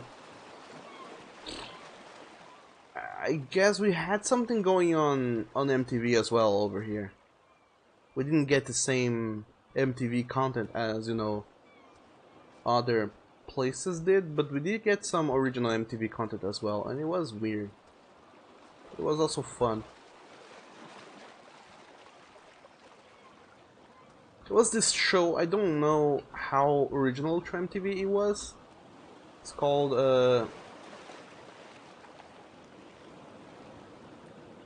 MTV's 15 Minutes. Okay, there you go. I got a little painting of the eclipse. It was, oh, I waste inspiration when doing paintings. I forgot about that. 15 Minutes MTV. It was like a little comedy sketch, and like stand up, but on a format. And it wasn't like to an audience. It was kind of scripted, so totally not what stand up is. But it was interesting. And there was one of the main guys who worked in there. He became a very great name in the over here in Brazil. In the television, he became a great name on comedy, anything. And then he went to do other stuff, but eventually his career ended because he wasn't that cool anymore. I guess there were some actual problems going on here and there, but I don't know how much you care about this actor from another country that you never even knew of. Hello? Ah, the traveling artist. It is I. Goodness, that painting of the eclipse is lovely. Is it for me? How did you know? I bet Sandra put you up to this. Ah, this is lovely. You're too kind. I'm going to hang this in the room upstairs. Oh no, it's gonna exhibit it to the public. Everyone's gonna see how shitty I am at painting. Oh, I'm 2 glowstones away from being able to cross the bridge and accessing the rest of the game. Boy oh boy. And Zone, you said it's about people doing crack and drawing things, I guess? And this cat has a lot of legs. It did, didn't it? Tiger says Liquid Television spawned Beavis and Butthead, Aeon Flux and stuff. Aeon Flux... that became a movie, didn't it?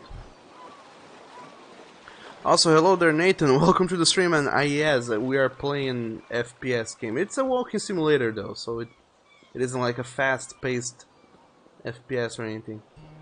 It's called Eastshade, by the way. Welcome. How are you doing? How's your Friday going so far? And Spiker said MTV used to be about art. Now it's just terrible divisive propaganda and degenerate garbage. And Spinny the Seagull, his legend will live on. Ah yeah, the magical little bird. I don't know why. For some reason, this last some weeks ago, back in January, we traveled across some parts of South America. We drove all the way to Chile and then back here to Brazil. It was fun, and each night we would stay on a hotel throughout the road. Boy oh boy, how much money did we spend on hotels? But anyway, we reached Chile and then back, and every time we would stop at a hotel, either the television would be on or we would turn it on just to have some background noise of some sort. But everything that was playing like Spanish, so we didn't know what was going on. But for some weird reason, every single channel was like tuned up on MTV. Every single hotel had their TVs tuned up to MTV, and it was always playing some concerts. Like, there's this big band, let's watch their concert. And that's all I ever saw in there. I don't know if it was like the timing or something, but it was weird. And anyway, Brownie says, hello there, welcome to the stream. How are you doing today, Brownie? And while this game is pretty, it is incredibly taxing as well. Don't know why. And Zone, you do like spinning and clipping to the ground. Goodbye, people. Take care. Oh boy. Sure thing, Zone. Thanks so very much for stopping by. I hope you liked what you saw, and I hope to see you later. Take care and have an awesome weekend. And Nathan, you're tired. How was your day today? Also, hello you, big bear boy. Watch your step there. Lots of moving boxes around here. You looking a little waterlogged. Guessing you just came in off of that ship. Think you even got some seaweed hanging from your ear. Gee, thanks. Yeah, we all have those days, right? I mean, my dad got in a shipwreck once. He wasn't as lucky as you, though. That must have been tough. Oh, no, he's fine. Just lost his leg is all. Now he gets to order us around even more. So, you'll probably be exploring all over, right? Would you do me a huge favor? Sure. Is it sexual? My brother loves raspberry-filled pastries. Loves them. He can't get enough. But raspberries don't grow here. So he puts in an overseas order every 2 weeks. It's crazy, really. Now, the thing he hates is grape-filled pastries. I mean, we all hate them, obviously, but he hates them even more. He'd destroy them all if he could, you know? He once saw an old lady eating some, and he grabbed the box and threw it in the ocean. It was the craziest thing. Okay, so what I did was fill his raspberry pastry bag with, grape pastries. Can you imagine what he's gonna do when he eats one? He'll go insane. He's always suspicious of me doing something like this, though, so it would be perfect if you could play along and act like you're a delivery person. So, what do you say? Will you deliver them to him? Not into pranks. Really? Huh. Don't think of it as a prank. Think of it as a bonding experience between loving siblings.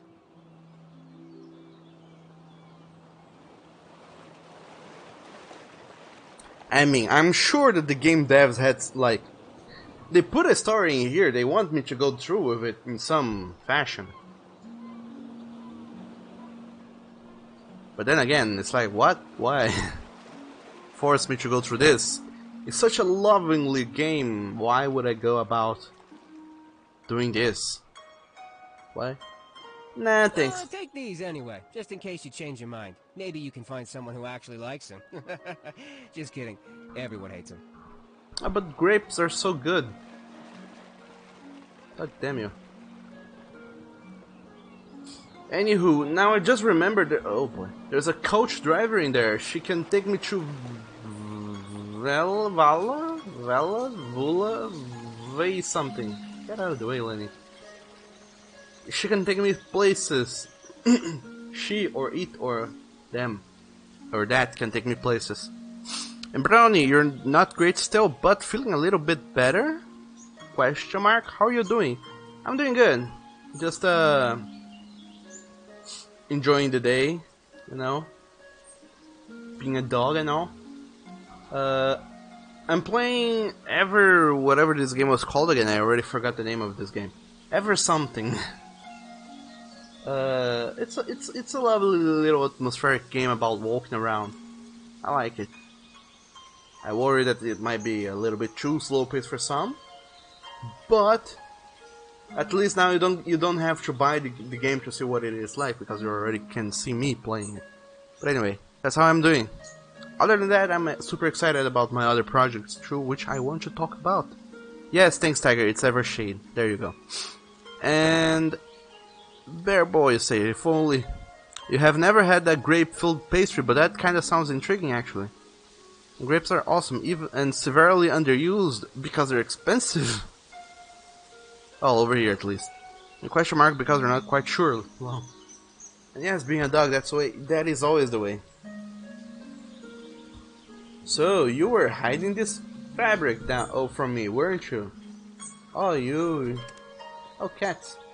There's so many cats around, so there's not a single dog though. This game is dog racist. God damn these games. With their dog racism. Why don't you like dog games? Ah, a newcomer. In the future, if you're ever in need of carriage to Nava, I'm your driver. Nava, that's the name of the place. So take me to Nava. I wonder how much this is gonna cost though. Sure, take me there. I said in the future. I won't take you right now. Why? You're a newcomer, and you've never been to Nava. Is not so far. And the walk is lovely. Everyone going to Nava for their first time should approach by foot. I won't be the one to cheat you out of an enriching experience. And if it's the cost of the toll bridge you're worried about, know that you would have to pay it whether you're riding with me or not, if it's your first time crossing. My ox is strong, no? Well, I want to see you try that tactic on someone on wheelchairs though. Ah, you have such a lovely experience in rolling uphill in this cobblestone path. I won't rob you of that delicious, extraordinary experience of tumbling your wheelchair around and about and falling as you try to cross this path. I cannot possibly rob you of that experience. Okay, so I guess that now I have enough money. No shit, I'm one glowstone short. What kind of economy is this?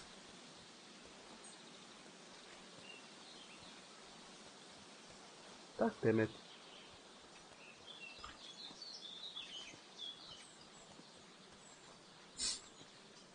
Kinda makes me think though. That guy over there, he will buy feathers from me because he needs feathers to keep writing his books. But he's an owl, so he could just pluck feathers from himself. So I wonder what the hell is going on with him over there. So what are you guys? Who are you guys? What and why are you guys? None of you are interactable.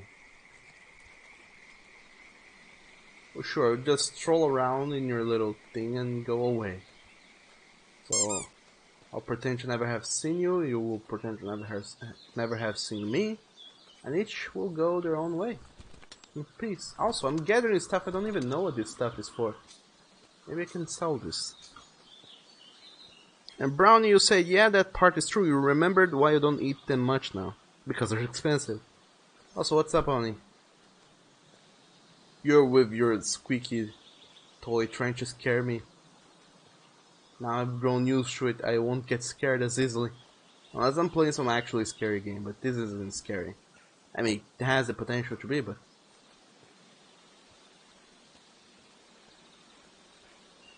on its own, it isn't. And yes, what I said did make sense. As long as I can find the path. And find more feathers. I mean, how did I not find these feathers before?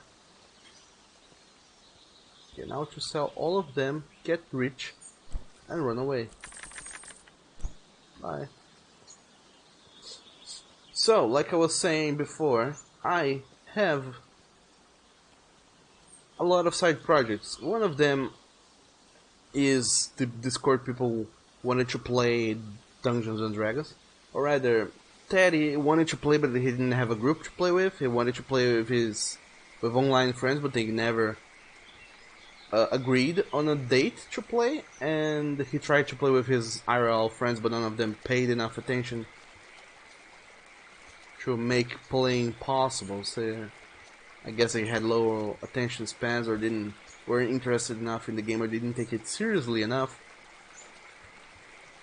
But then again, for possibly obvious reasons. So he didn't get around to playing with them. And then Bad Aim Coon said that he was a huge D&D nerd and he wanted to play. In fact, he should have been here. He isn't though. God damn it, Bad Aim Coon, he betrayed me. He didn't show up today. Alright, now let's go walk to Nava.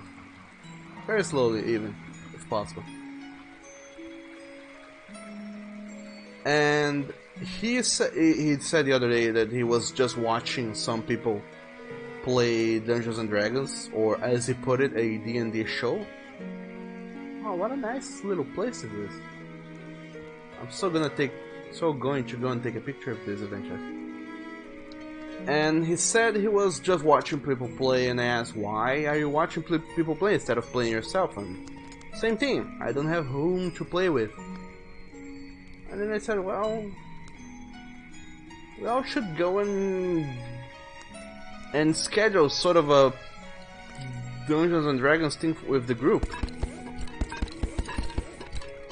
It shouldn't be too hard to arrange for that.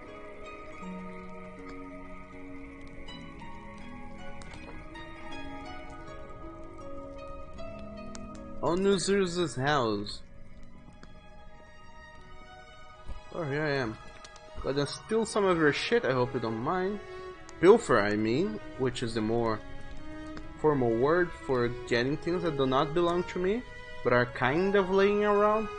Also, Nathan, you're gonna go because this is too FPSy. Sure thing. Thanks for stopping by though, and I hope you have a good time. And a delicious weekend. See you later, Tiger. I mean Nathan. And also, hello there, Sam. Greetings to you too. Welcome to the stream. How are you doing today? Also, is the game music and sounds too loud? I think it might be. Sometimes it feels like the music kinda just pumps up out of nowhere. Botania's Guides to Eastshade 3rd edition. Crassula natantis, commonly known as Bloomsack, oh boy, is native to the Lindo region of Eastshade. The blossoms of the Bloomsack are fully enclosed and filled with a mixture of air, viscous sap, and seeds. Upon reaching full size, blossoms fall to the ground and split open, allowing for reseeding. If prepared correctly, the sap may be consumed as a beverage, often referred to as Bloomsack tea. The blossoms develop a hard skin when harvested, making them ideal for use as flotation devices. Oh, is that so? And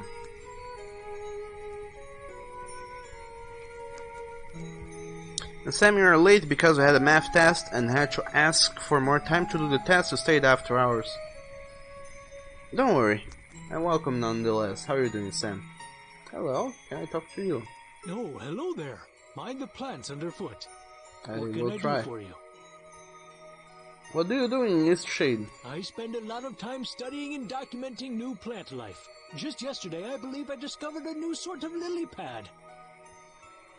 Sounds interesting. Let's talk about the abandoned tower. What do you know about it? I like to go walking over there. It's nice to take in the sea air from time to time.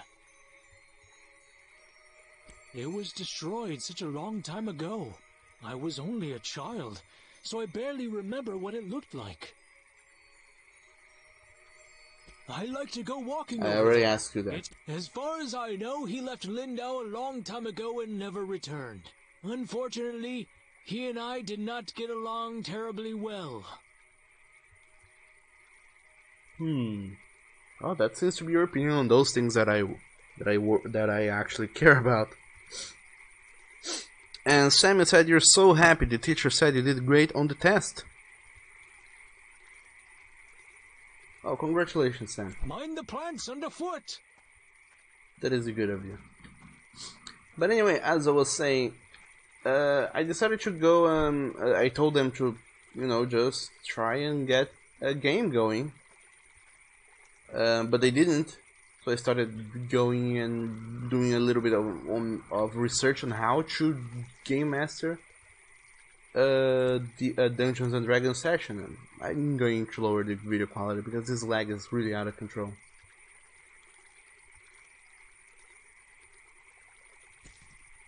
Let apply. There you go.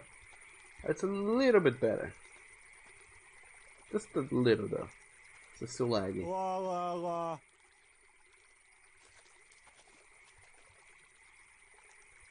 What is that you're sitting on? It is a bloom sack raft. It looks quite peculiar. It does not. It looks quite nice if you ask me. I made it after all. Will you teach me how? I might, but only if you meet the right requirements. Such as? My only requirement is that you be my friend. One of my best friends, to be exact. Of course, I think we will be great friends. Don't be hasty. We've only just met. There are some things I need to know about you first. Such as? Is your favourite colour orange or yellow? It is orange. I see. Now, if you had to choose between eating slugs or cakes, which would you eat? I believe... cakes. I'd rather eat them cakes. Maybe I can make you some slug cakes? No. This next one will be tricky. If you saw a frog stranded all alone on a lily pad, what would you do? You could leave it be.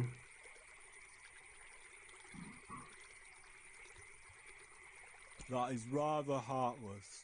It isn't? Don't let the frogs hear you speaking that way. What? I feel as if I have come to know you very well. Would you agree that we can be friends now? I mean, you're the one who should agree. I don't see why not. Oh, wondrous. Here, now we can sit on rafts together.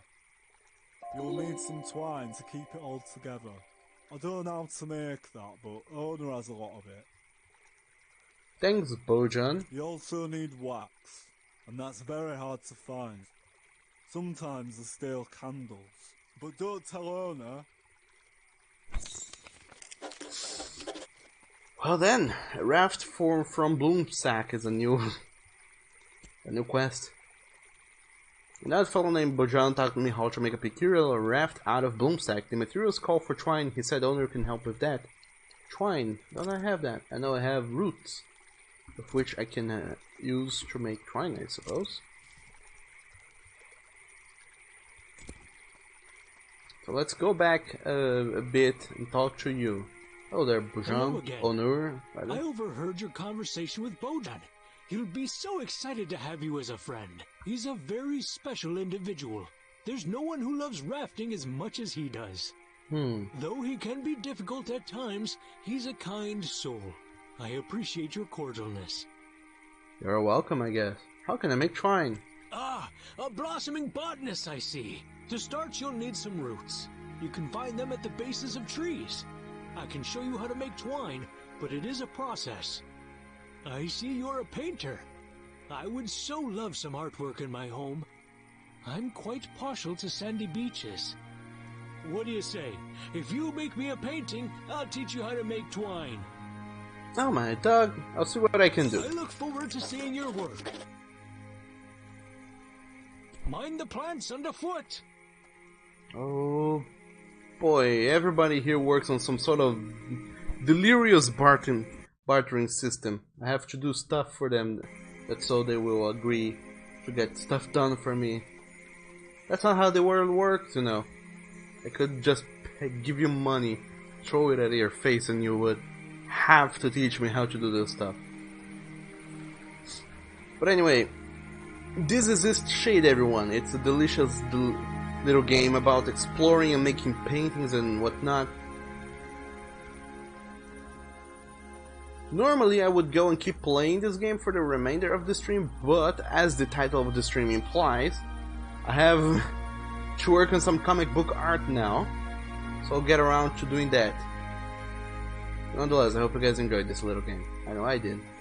And I'll keep enjoying this after the stream. Anywho. And Brownie says, only two options. Orange is better though of the two. It is. I like me orange. Oh, let's save though. Can't quit without saving. I'll quit to the desktop. It's where I go to get my work done, after all. Anywho. This is Eastshade.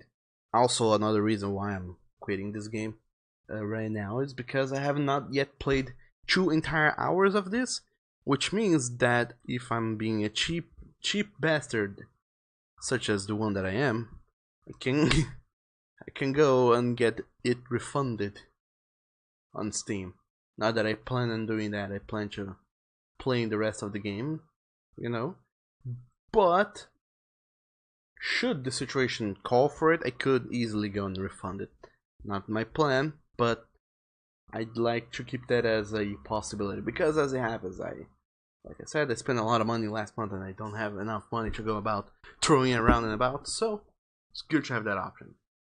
Anyway, let's get down to doing art now. I'm gonna update the Twitch details, put some music to play, and then we're gonna keep talking about everything else that is going on in our lives that you guys might want to talk about, that is.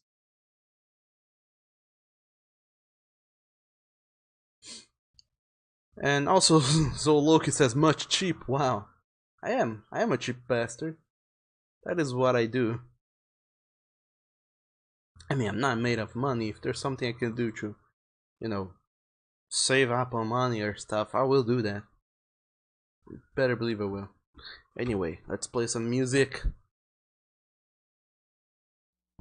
As they call it.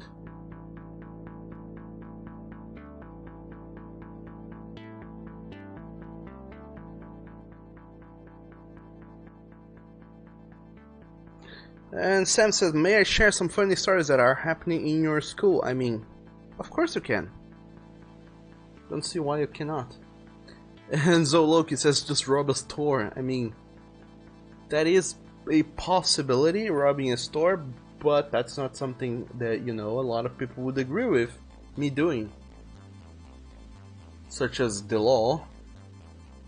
I see the law not getting very pleased with seeing me running around and robbing places. Then they would show up and say, hey Doug, you know that one time you robbed the store? Well, that sucked and you should not do that, so we're gonna arrest you. And then that is gonna ruin the rest of my day. So I would rather avoid it. Tell them you are the law. I mean, it could work, but never mind. Anyway, I'm working on this new comic page here. Half of it is already done, so there's not much else to do or see in here, other than seeing me finishing up the shading and then doing the background, which is gonna be incredibly quick, I am afraid. But in the meanwhile, you guys also get to see some behind the scenes action, which you normally don't get to see, which is me doing shading. Especially in this new comic, I don't think I've ever shown you guys how I do the shading in this one here.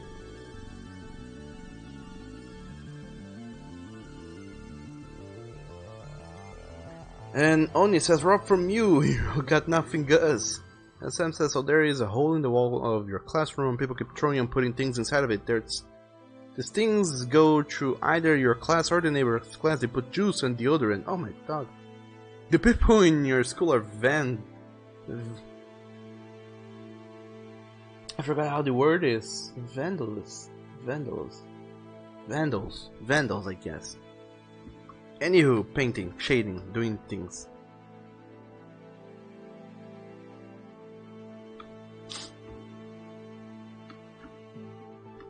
So, like I was saying, I was looking into a video tutorial series I found online on how to Dungeon Master, and must I say, it doesn't look incredibly hard. I guess that the hardest part of Dungeons and Dragons is itself finding a group of people who are willing to play, and then, you know, actually getting the game to go the way you expect it to. Because from what I have seen, the biggest problem isn't crafting a story and going and making everything happen. The biggest problem there is that you're gonna plan for stuff and your players are totally gonna possibly go and do unpredictable things, and with it you have to have little contingencies in case for many stuff that may or may not happen. And that's the biggest if and but of that. Along with rules, of course, there is apparently a lot of rules in Dungeons and Dragons, and a lot of them use some sort of mathematics. So, you know, having to do calculations on the fly is also a good skill to have. But nonetheless, I started watching this video series, thinking about things that I could do and how to do this whole thing, and I have got some very neat little ideas that I would like to go and do. God damn it, Groove Music! Stop being such a sucky program. I know you suck, but stop fucking damn it.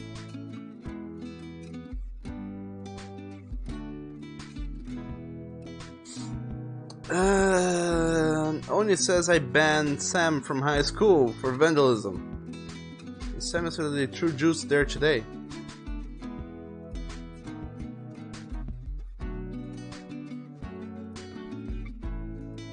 And Oni says don't forget to change the title log. Yes, I did forget. Thanks for reminding me, Oni. Thanks for being such a good boy. Comic book art.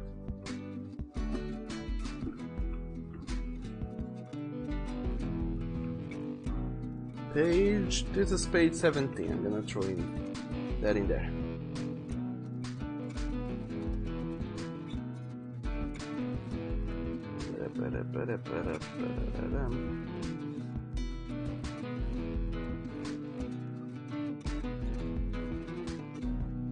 Okay, there you go. Should have changed now.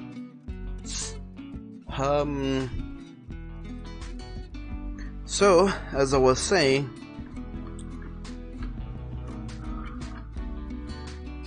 I have had some thoughts on how to do that. Now, all we gotta do is me finish watching this incredibly long series of videos on how to play Dungeons and Dragons. Now, I have watched all the videos on being a Dungeon Master, but I need to see how to play, just the most basic video series, which is how to Dungeon Master, because because the how to be a dungeon master doesn't cover the basic rules, which I know nothing of, and there seems to be a lot of them. So that's what I have been doing these last couple of days, watching YouTube videos that teaches me how to do stuff.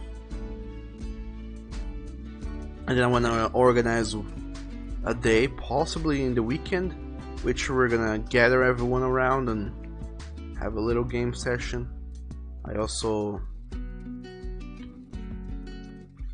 well,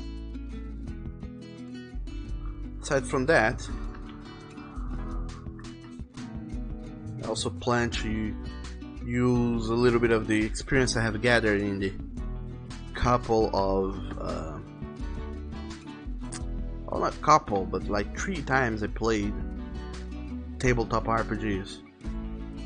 Once wasn't even Dungeons and Dragons, it was some other tabletop system that I think it was like the friends of the guy who was being the dungeon master that created it, or someone he knows. So it was like a local adapted system of sorts. So whatever its name is, it's probably something that guy's never heard of.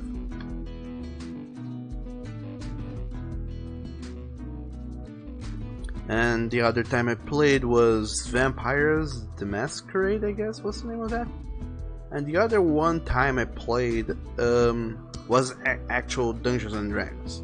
The time I played Vampire the Masquerade was when I was like, wow, I was very young. I don't even want to guess which age I had. Possibly something like 13. But it was my sister. She had just found out about tabletop RPGs and she wanted to play with friends. Because a friend of hers played it, and he was like, "Oh, there's this cool game you should try." So, well, that this friend of hers' older brother played. So she gathers cool friends to play with, but it's kind of lame playing with just 2 persons. So she got me to, you know, fill a party of 3. Then we did all 3 of us got into some role playing game, and it was her first time being a game master as well. So all of us were kind of, you know, not knowing very well how to do it. We only played 1 session. I don't know what her friends thought of the game, but I guess nobody like ever felt super excited about it enough to be like, oh hey, let's play another one, match or whatever you call of that thing. So I never did. Then there was this one time I played actual Dungeons and Dragons with my Lions' friends. Except that playing with them was possibly the least enjoyable Dungeons and Dragons experience I've ever had, or tabletop experience rather. Because even this time that I played with my sister, she was incredibly more focused on her friends than on me, so I barely did anything. I was kind of just there. That's so we wouldn't have one more person doing stuff. But my actual, you know, game experience was pretty much just watching it play itself. So I didn't get to play the thing itself. I watched other people play, but also being there. Whereas this other game I actually got to play, I was there making choices and stuff. Except that my Lions' friends, they have been playing RPGs for like more than a decade now.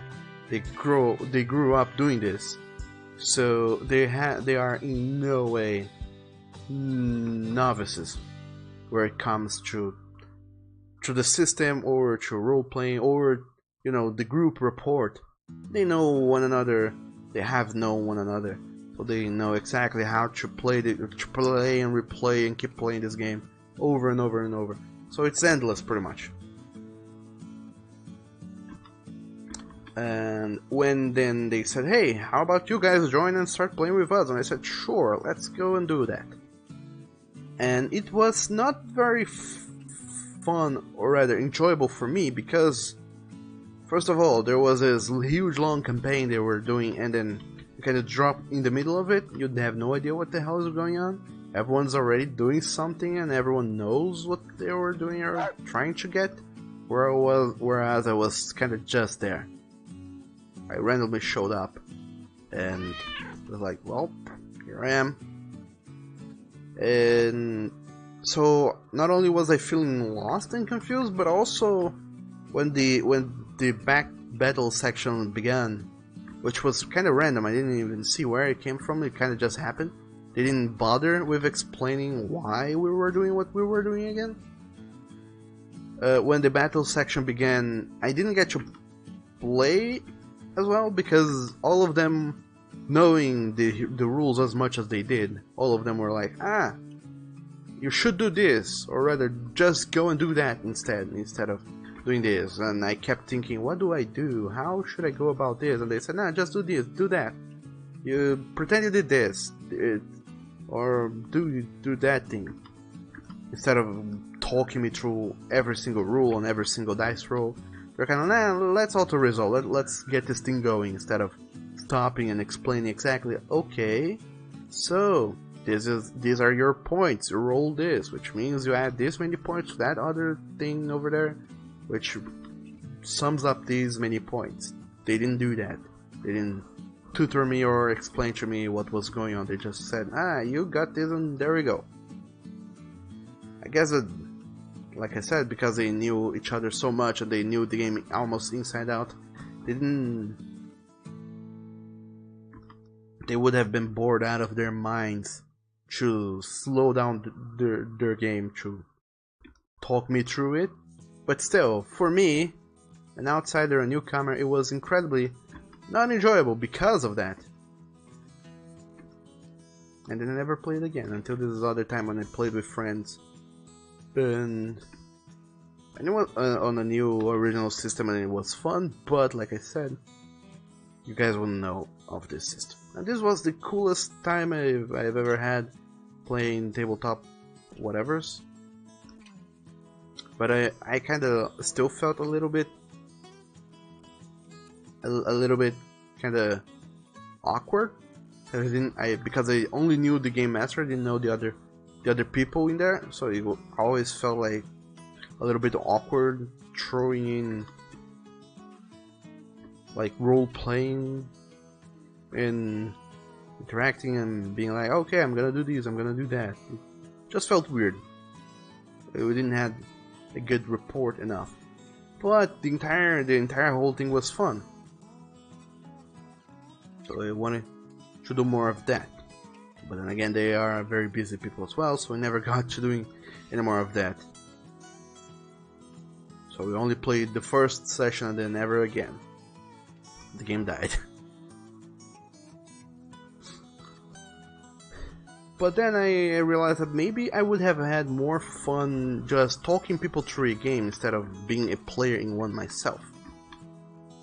Instead of actually going and being a character in there and making choices and stuff, just, guiding other people through this world that I will go and create, and have them have adventures and let me take them through it. I think that'll be fun, and that's what I want to do.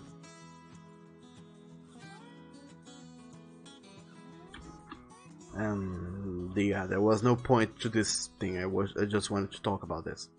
So I'll be going over on Discord and talking a little bit more with people to see how everyone feels about that when everyone has free-ish time, and then we'll go and do that. And Sam, you said, what did you say? You said Doug was watching YouTube. Yay! Why is that a good thing, Sam? Why would you say that watching YouTube is a good thing?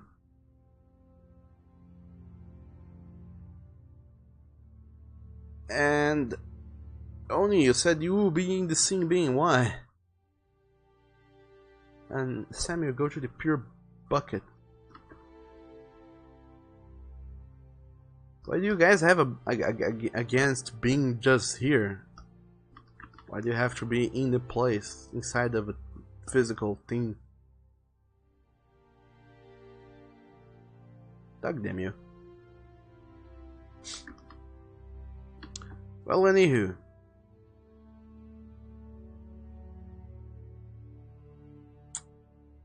So this page here, page 17 of the interdictor, there is last week's page which I posted last week. It was kind of establishing shot, so there wasn't much going on. I also don't want to tell what exactly was going on, even though it wasn't much, because it's at any levels spoilers. This one are true. But anyway, the gist of last week's page is that after a few more pages of the previous scene that is still going on well, everywhere else, you can check the pages at the same places as always. There's a new scene going on. You guys might have seen it. It's the new character, a human girl, and this young doggo boy, who is a character that had shown previously in the comic, but as a kid, and now he's an adult and he's doing adult stuff, or will be doing adult stuff. So they had their own little plot going on, which I won't talk about. And as soon as their plot ends, alright, not their plots end, but the scene reaches its conclusion, we will swap back into the scene here that you guys are seeing now. And the previous page is the first page of the scene, which is these two characters here arriving into the city, which we have seen before, but from not super good perspective, and it doesn't look as good as it does in this new page here. But you have seen the city. They are arriving via train, and they kind of just stop on their heels when they see these two characters here standing right beside them, being like, "Hey, we're your welcome party." So that's the gist of last page. Also, they do go and say a few things, but you will have to wait for the page itself to see what those things that they said are. And this page here is more or less the same. They're kind of just here. These two, these four characters now, and they are going to be slightly trading insults. I think this is the best way to put it.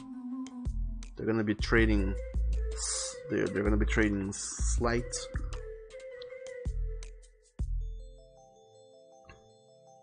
And once again, at the end of the page, this boyo here will be surprised by stuff he didn't see coming, because that's the theme of this very beginning portion here of the scene.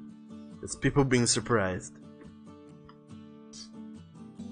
And Oni says he's so grumpy, he is. And Sam says, because I have internal joke for when he was locked in the closet and after 2 hours someone finally unlocked it and he screamed at them, I was watching YouTube.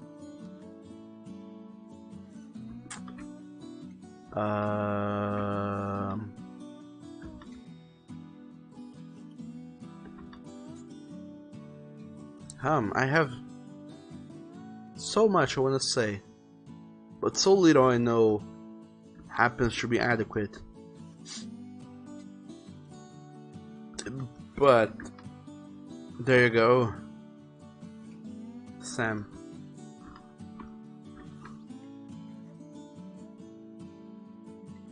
What in the world were you doing being locked in a closet? It's not healthy for you, and you should probably not keep doing that. I don't think.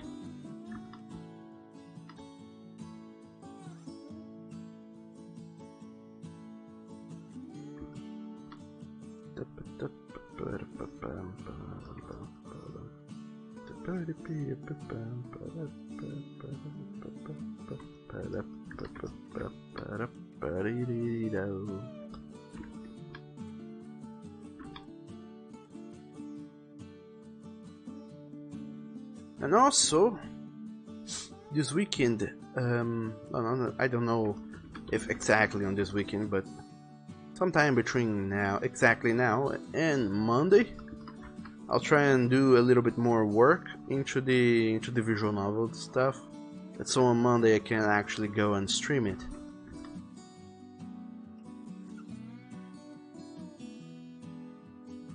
Because as you may have seen it, the entire animation system for the characters is working.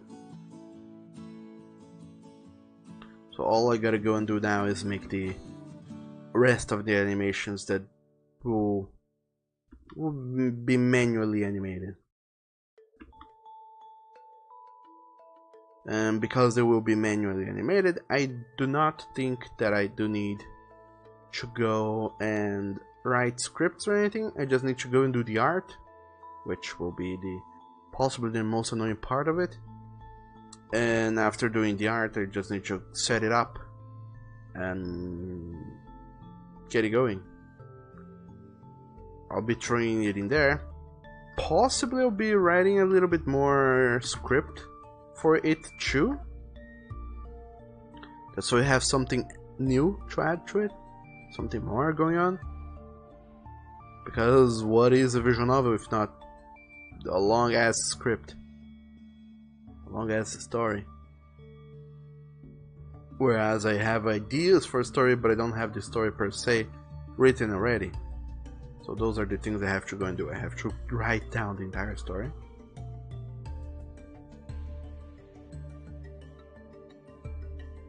or at least a huge chunk of it, draw the art, make the art, and then go into the program, manually animate it all, and get it going.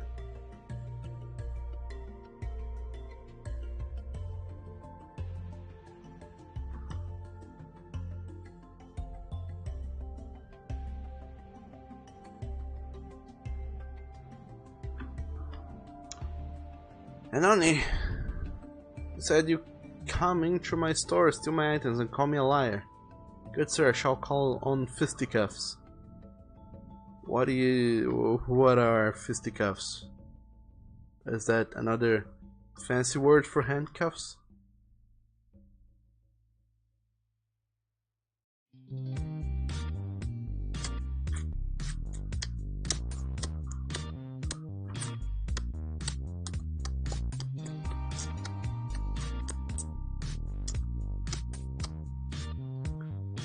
Oh, what a lovely song.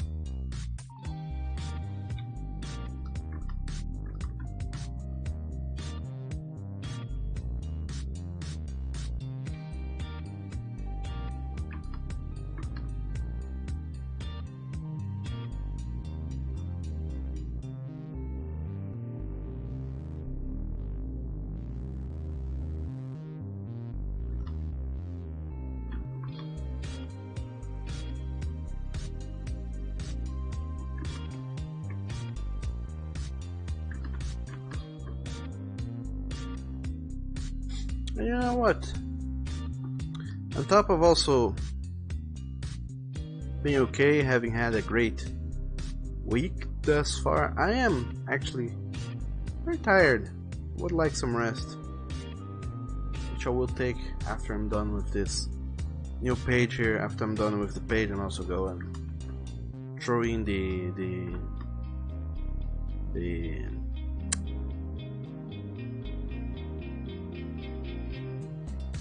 lettering, which is the words and speech the characters have. I'll be going on. I have a damn long rest because I happen to have grown a little bit tired this past few days.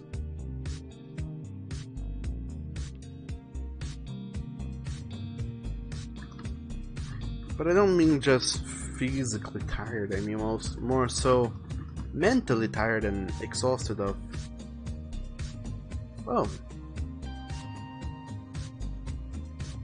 the whole way things are going.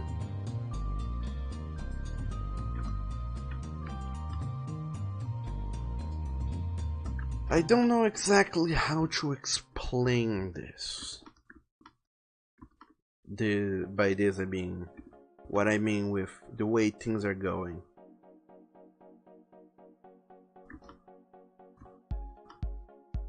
But I just kind of feel like the sort of stagnation in the air, you know. Like, I haven't done anything novel, anything new. Every day is a repeat of the last day, except with a few changes here and there when circumstances and situations call for it. Perhaps even a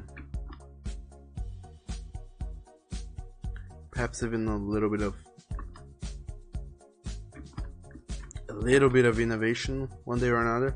But more often than not, I feel like time is going by and things are kinda stumped.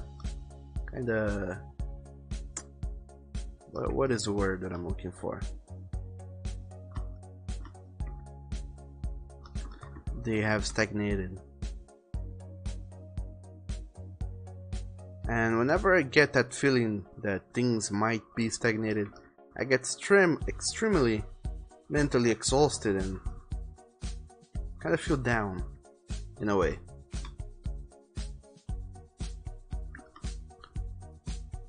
Feel down as in sort of demotivated to keep doing stuff. I keep just wanting to lie down and, you know, do nothing. Spend the day in bed just chilling, watching Netflix or whatever, not doing anything useful. But at the same time that I don't want to do anything, I also get in my mind this whole thought of I should be doing something. And this whole thing just keeps escalating and getting kind of worse and worse, but no change takes place. I don't know exactly how to explain the entire thing, but that is what has been going on. I feel like I haven't been doing new stuff, or exciting stuff, or novel stuff, and I can feel the pressure of that. I don't know why even that pressure is not coming from any external source. It's so internal. What I mean to say is that the worry of not being novel and not doing new and different things isn't because someone else has come to me and say, "Hey, Doug, you should do new things." It's mostly because through a collection of things I have observed, things I have thought, and things I have taken to be true, whereas they might not necessarily be. Through a collection of that, I have come to the realization, or rather the belief, that is what is going on. I have just today realized that it's February the 15th. Today, one day after Valentine's, which is also past half the month. This month has like 28 days, I guess. So more than half of the month has gone by already. And that is not just half the month, that's half of the second month of 2019. So the first month has already came and went by and I didn't even see it coming and going. Which means to say, time is flying by incredibly fast, horrifyingly fast even, and I'm just not seeing it going. And that kinda grows and turns into concern. I don't know if this is the sort of stuff you guys wanna hear me talk about, but that's just something I wanted to say. That's how I am. I am and have been feeling this past few many days.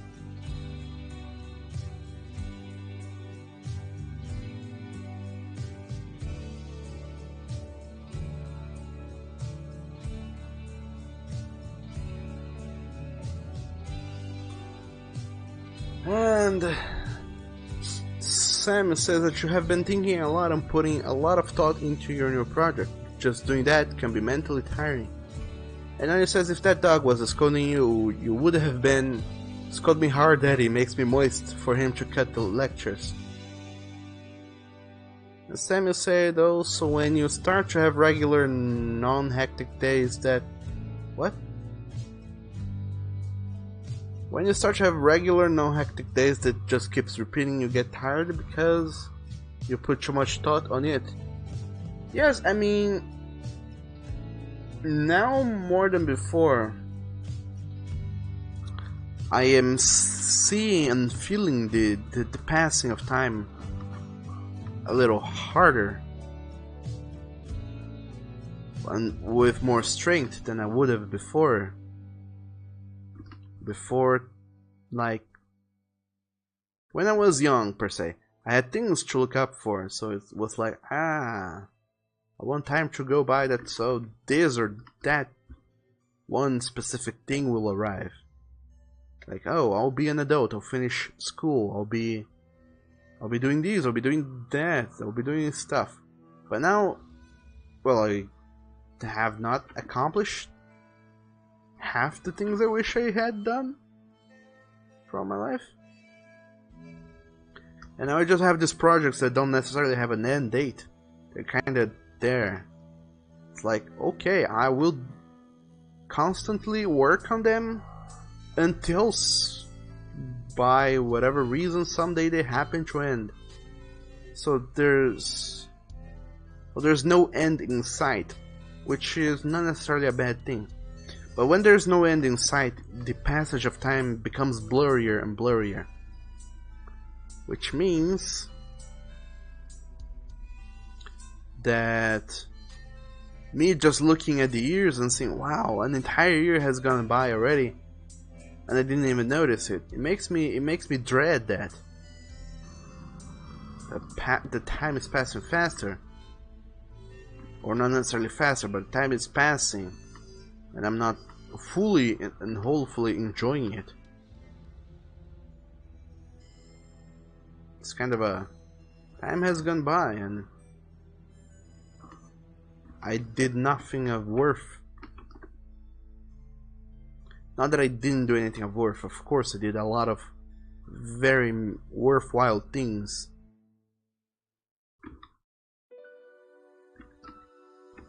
But the thing is, those worthwhile things, they are small stepping stones, they are small little progresses into this big project that has no end in sight, so it's kinda harder to quantify how much that is actually, you know, important, or how much that matters in the big scheme of things.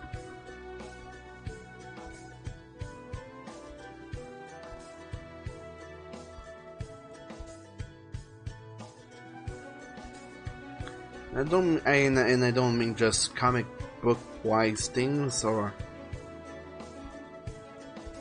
this sort of things. I mean things in my life as well. Things I don't go about telling you guys, and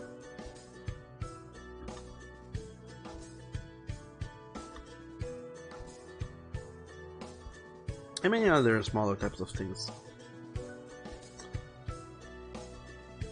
I get super thoughtful about those things and I get concerned, and that concern isn't necessarily something bad. It's taxing to think about all those things over and over, and eventually that overthinking exhausts me, and then it gets to be a day like today, which is a perfectly fine day. I am doing good, I am feeling good, but I am mentally exhausted because I have spent the entire week overthinking things. So instead of, saying that that for the entire evening on the Wednesday I just chilled down and relaxed, at the end of the day I kept thinking about things. It came to the end of the day, and I was overthinking things, that so when Tuesday began, I wasn't necessarily rested.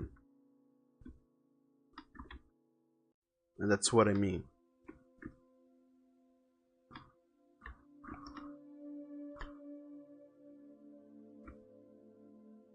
And only he said, if you wanna be the best boy in the world, like you, Oni Boy, support Dogo Boy at his coffee. Nah, you don't need to support me on the coffee thing.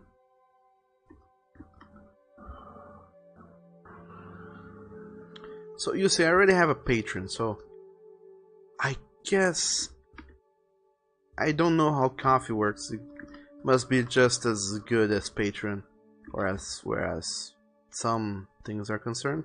But I don't want to bother people with, supporting me at yet another place, such as coffee. I should, though. Every opportunity to make any sort of money is an opportunity that should not be wasted. Especially if I want someday to have some sort of better financial independence.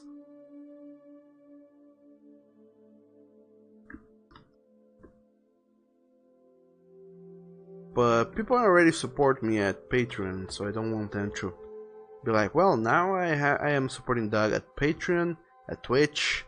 Now let's go and also support Doug at Coffee. That's way too many places. He does not put out that much content. I don't want it to become something like that.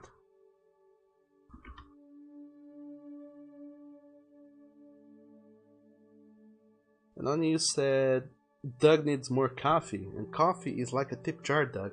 I know.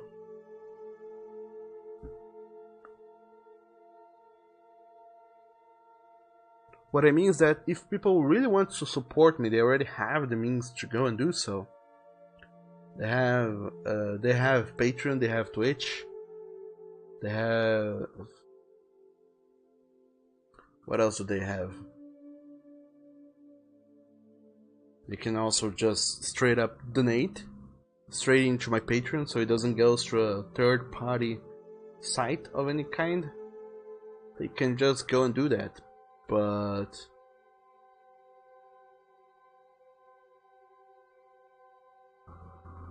yeah, there are no lack of options to support me.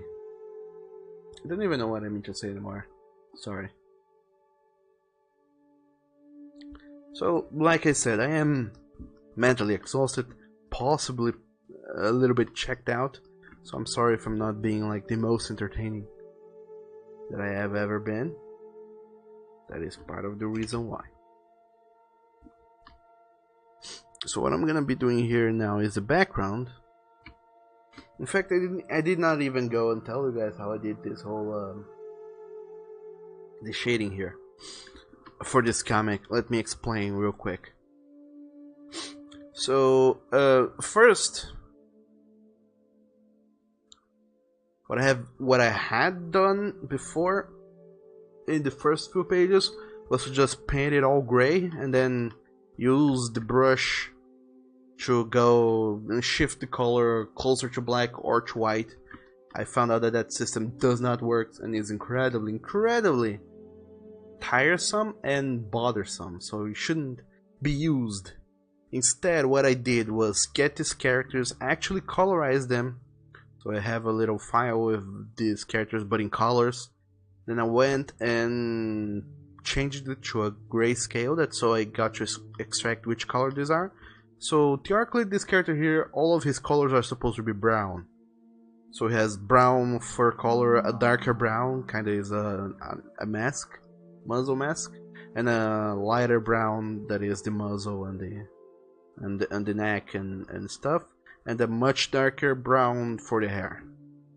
and yellow for the eyes. So he has these colors, but in grayscale this is how they look.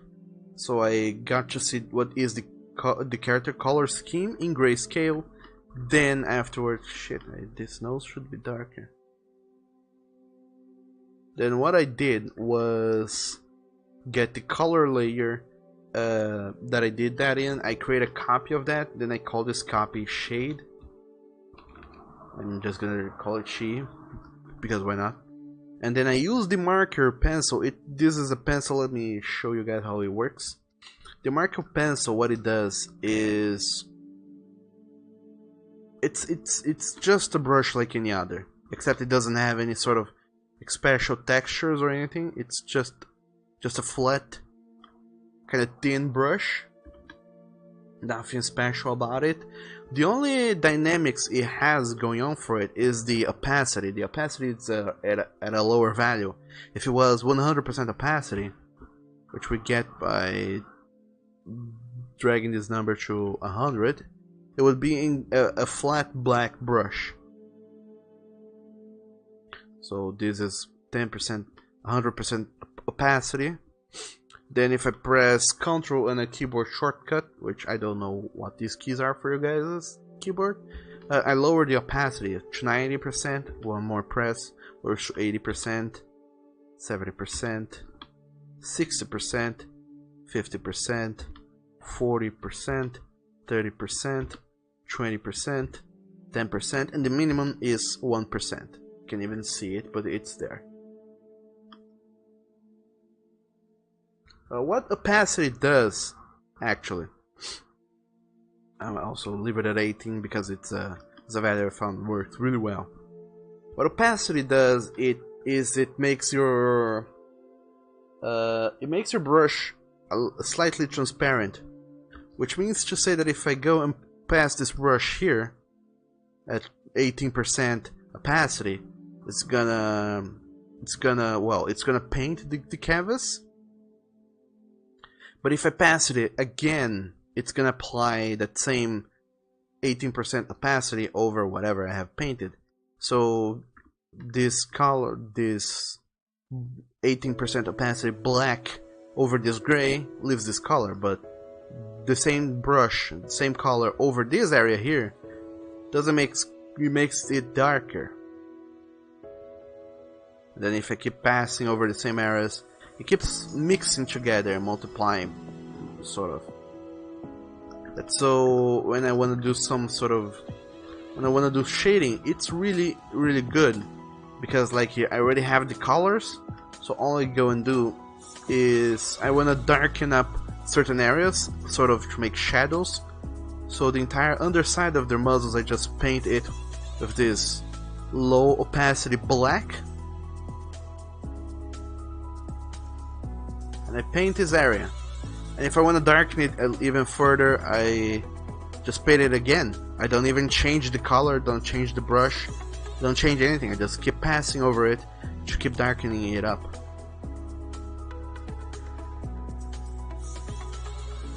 So in the end, it looks like I want it to look. Of course, you have to have a very good control of where you have already passed your brush before and where you're gonna pass it again, so you need to have a steady hand of sorts. But other than that, it's really good. And then instead of using black for darkening parts, I can use white to lighten up parts. So if I want to make some highlight effects or something, I can just throw in some white at certain areas, throw black at certain areas, and mixing those two together, I come up with a shading that works. But what this means practically is that this is black at 18% opacity. If I keep passing black over here, if I keep painting with multiple passes of 18% opacity black, eventually it will become black. The trick is that it doesn't right away. It takes a while for that to happen. So you can play around with opacity for a while before getting to that. So that's how I transform this color. Now that I just have the quote-unquote colors of the characters, I copy that into a new layer and I go painting over that layer until it has shading. That's how I do the shading for the characters in this new comic, in this new style. Took me a few pages to figure out how this style works and how was the best way to do this, but this is what I figured out, and this is how the method I have come up with. And this is a part of what doing art is. Onyu said, be supportive of our precious Chapel boy, and Sam says you are always entertaining, Dad. And Onyu said, Doug, since you're the top boy in this shindig, what should your newest coffee exclusive be? And also Shadowcast says boop and hello there, Shadow. How's it going? How's your Friday so far? Your new coffee exclusive, Oni. Boy, I don't know. How about you?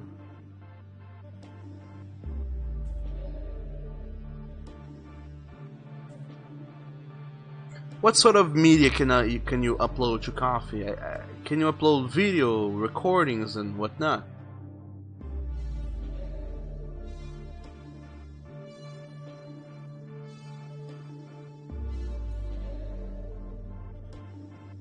Because I can always see someone being like top dollar or really supporting you if you were to release some exclusive that is something ridiculous, like you singing Let It Go. Let's say, I will sing Let It Go and post it on Coffee, and then you record yourself singing Let It Go and post over there. I don't know if Coffee allows for audio formats, but if it does, I think that's a nice little exclusive to give people. It's completely ridiculous, but I like that idea. And anyway, as I was saying, this is what being an artist is like. At some times, not all times, but at some times, is coming up with these ideas, but not necessarily like you have to come up with new original ideas every day. But whenever you do come up with some ideas, you will probably have a concept in mind, but you don't have the required skill sets to find out the best execution for it. So you know what you want to do, but you don't know how to do it. Same thing here. I wanted to make this comic in black and white, but I didn't know what was the best way to do it in black and white. So I started to experiment. The first few times it looked great, but the problem isn't that it looked great. The problem is that this process took an incredible long time to do. And while there is nothing bad with taking a long time to, paint a page, it is not nice for me to know that each page that I'm doing in black and white takes twice as long as it would have taken if I were to do it colored in my old style. Whereas this style is simpler and possibly even gives you less detail about what's going on. It is nice to think, hey, I'm making colorized is better visually. For a lot of people it's more interesting, so theoretically it is better, but if the process to make it quote unquote worse, that is the grayscale, if the process to make it grayscale, the process to make it worse is more demanding than the process to make it colored, then why would I even bother? So knowing that it was taking too long time was not good enough, and I had to go and do something about that. And doing something about that was coming up with a way to colorize this faster, shade it faster. And through experimenting, this is the way I came up with.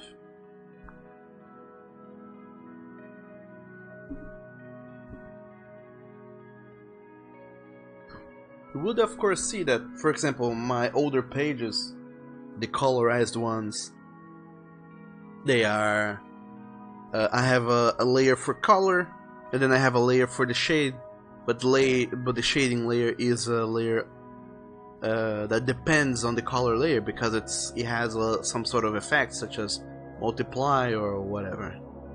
So it does nothing by itself. It needs the other layer. It needs the color layer beneath it. Whereas in here, I could have gone and created a multiply layer. Possibly would make the file smaller.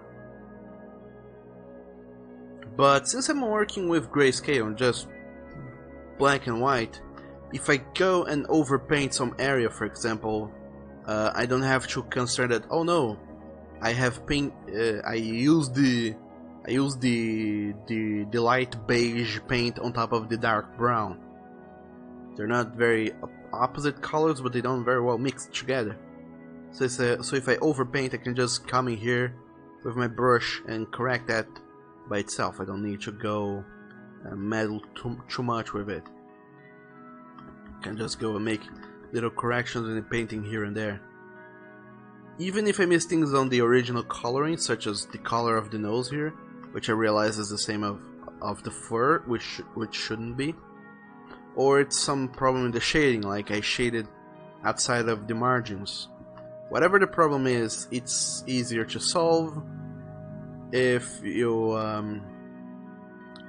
it's easier to solve it's on a single layer because it is black and white. Instead of having to fiddle, or rather to manage 2 layers, I can just keep it at 1 layer. So the black and white coloring system allows me that. But I didn't know that it did allow me that until I experimented and until I figured it out. So it was a lot of, trial and error until I got it. I won't say you're right, but I got it better. I got better results than what I had before. Much better results than what I was getting before, time-wise. But anyway, let's go and work on the background now. So I kind of want to show you guys here. I will show you guys the previous page. I don't think there's too much problem in showing it to you guys, to like the 3 of you that are there. So this is the previous page. There's no let me throw in the shading.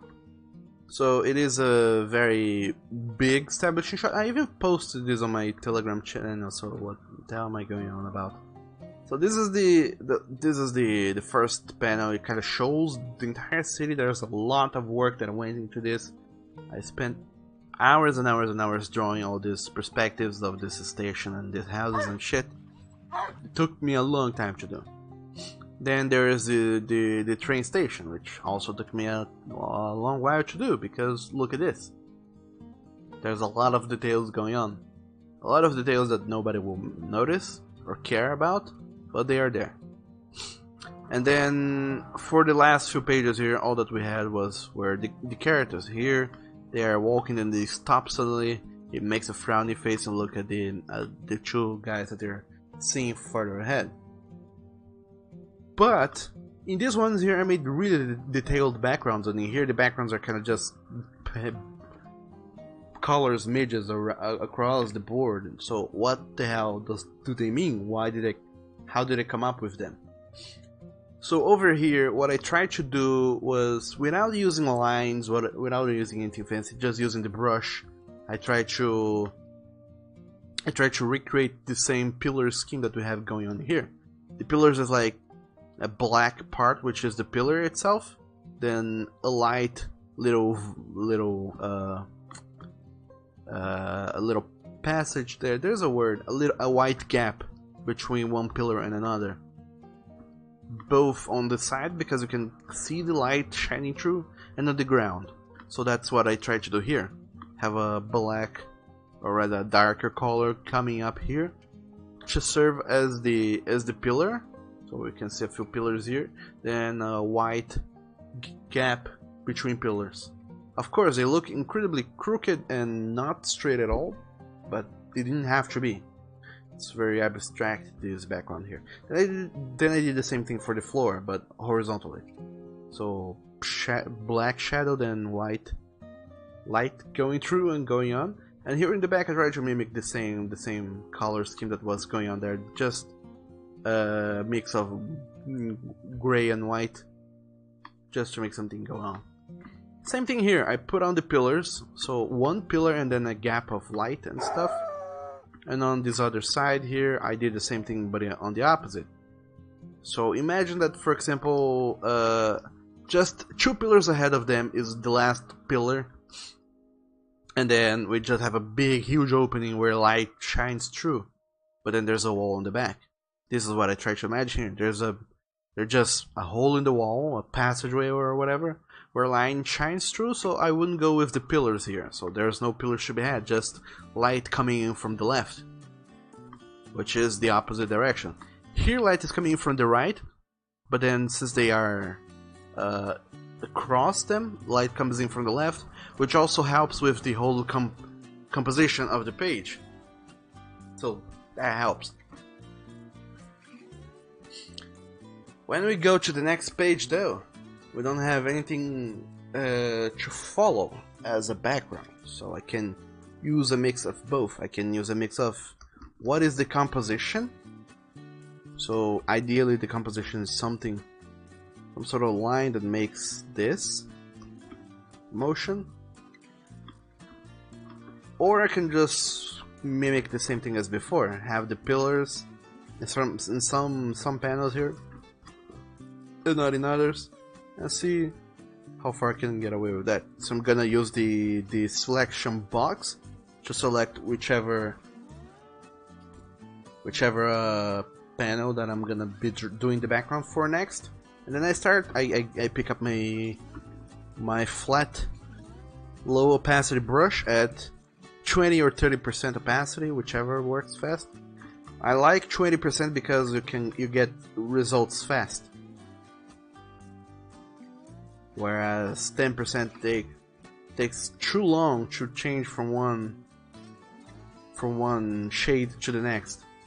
20% does that much faster, so I can just go with 20%, or if I want to really just go crazy with the paint, I can change it to 40% and things will happen so much faster.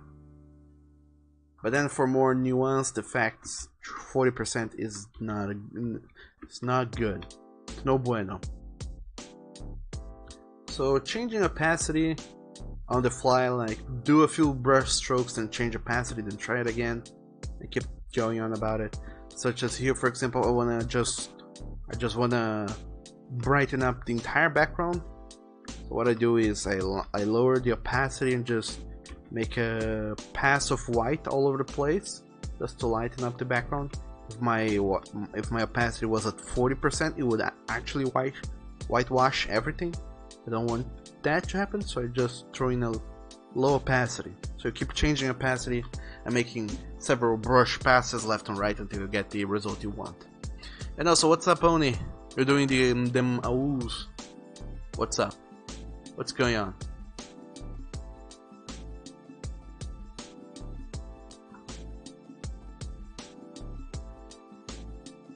Once again, I'm doing them, for those of you who may have just joined in, I'm doing that delicious explaining on how to do, well, not on how to do stuff, just going through my methods for drawing backgrounds here.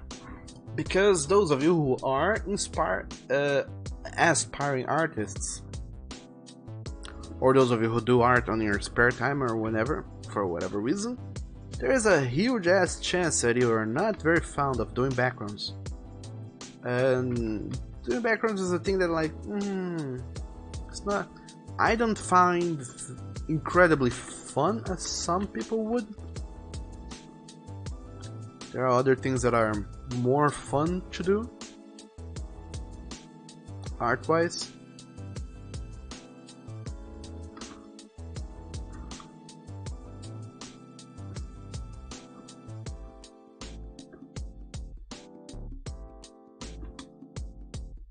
Just gonna throw in some other lights in here and there. So there are things that some people would find more fun to do in art regarding backgrounds, but backgrounds are important. They help shape your scene and connect your elements, and well, it just makes your scene more interesting if there's backgrounds going on. For example, here I just threw in these colors to kind of follow that little composition line, to make the reader's eye follow this line, that so they disregard completely the fact that the bigger, more central character is above this one, whereas it should be the other way around. But to completely have them disregard that, I'm going to go and use this line here in the background. Gotta throw in some shape, and now that I have that shape in place, I'm gonna go over it with a big splash of white, then a low opacity splash of black to make the actual background, which is the platform, then the train in there stationed.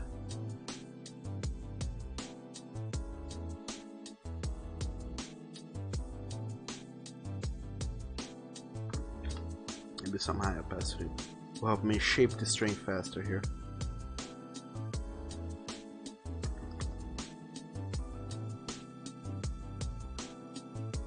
And since I'm just doing painting per se, I'm not actually drawing stuff and depending on other things, I'm just like literally putting shapes on top of one another until I kinda build something that looks like something. I don't need to be 100% precise, and I can do this at any order, and I don't have to get super duper concerned on following a pattern or anything, following a method. I can just go and draw it, and if it looks wrong, I can just like say, ah, fuck it, and then push some brush over it instead of actually erasing it, doing a Ctrl Z and doing it again. I can just paint over it. It even helps because when instead of erasing something or undoing it with Ctrl Z, when you paint over it, it kind of leaves behind some marks and information, which helps build up some texture in the end, which is interesting. Travel around and about. So it might be something you kind of want to keep in your works.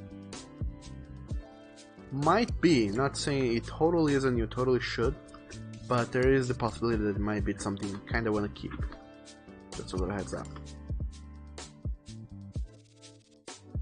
So here I'm gonna repeat that little transaction that I did with the lines. I'm gonna trace over a line of white here.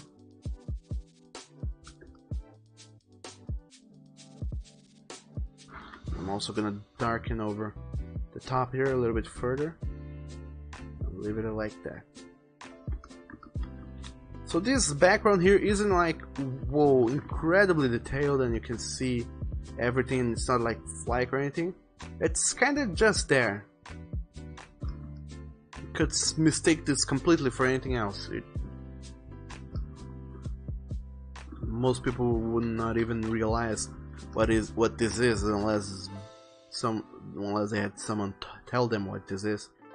But by going through the effort of painting it, I can help drive further the point of the composition I'm trying to make here with the elements and everything else. And I can just also make things feel a little bit more lively than just having a solid background or a gradient background with lights, with colors going on a gradient from one color to another. I always kind of get hung up on that word because we have a different word for that. We also use the word gradient, but we have a different word, dégradé, for gradient, which is more accepted than actually saying gradient, and it always gets me hung up on that. But anyway, so these two corner panels here, they don't very much. The backgrounds for them don't care, that doesn't matter that much for several reasons. One of them being that these corner panels here are, let me paint is black and then throwing a little bit more of a white-ish thing here.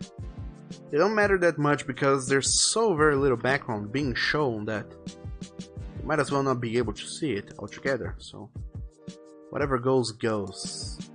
Just throwing some paint brushes in here and there. Just say that you actually did some work on the background, that so it isn't solid, but it isn't true detail enough that it draws the attention away from other more important backgrounds that you may have going on in your page, ones that may even go and dictate the composition.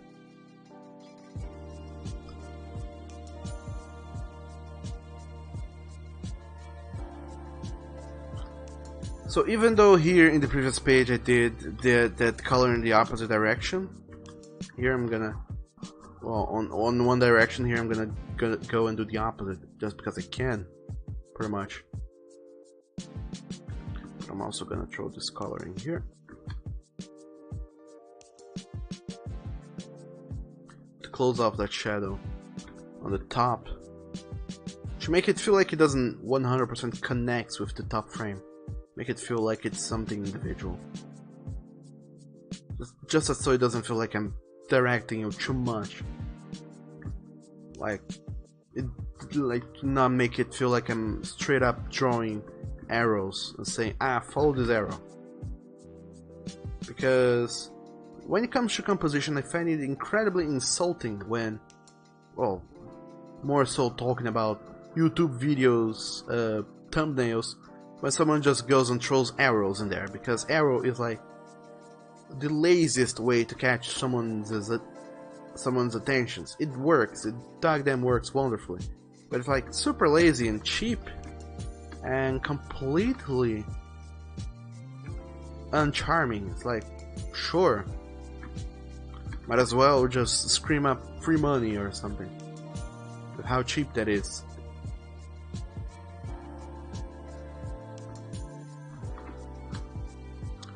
So whenever you can make something not feel like it's a straight up arrow, do it. Composition. Your composition will probably be better for it.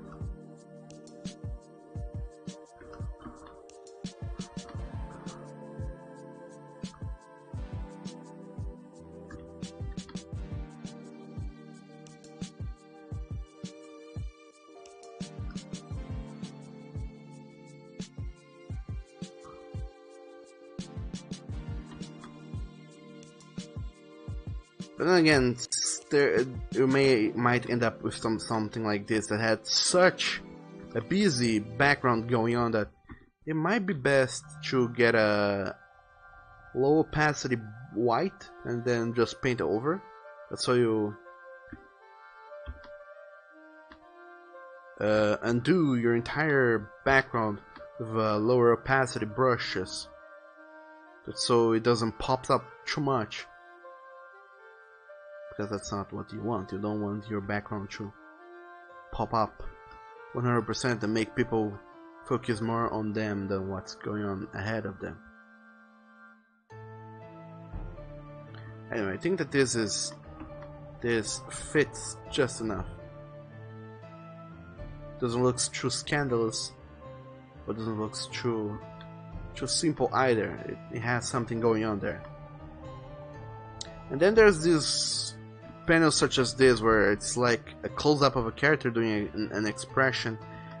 And these ones I like to completely forego composition notions and just kind of try to focus on the sort of expression the character is trying to convey. So in this case is anger, so I like to have the character on a darker background and have bursts of highlights in the other direction, such as this.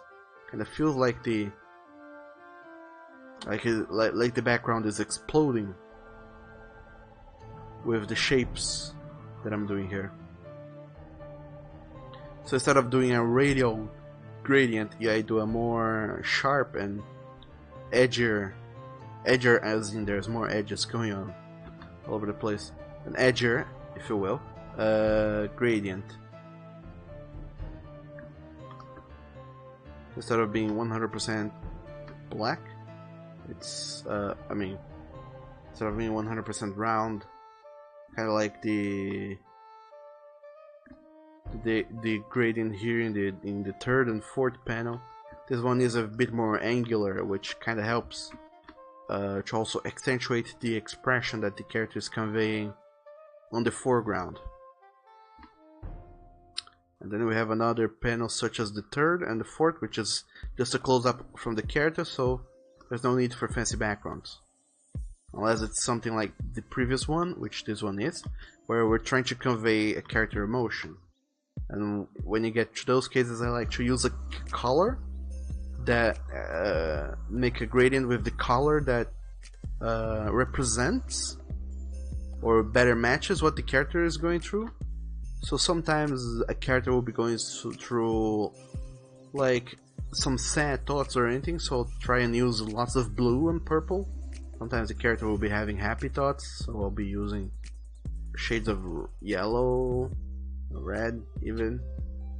When they are angry, I'll also use red, or when they're in love or passion or anything.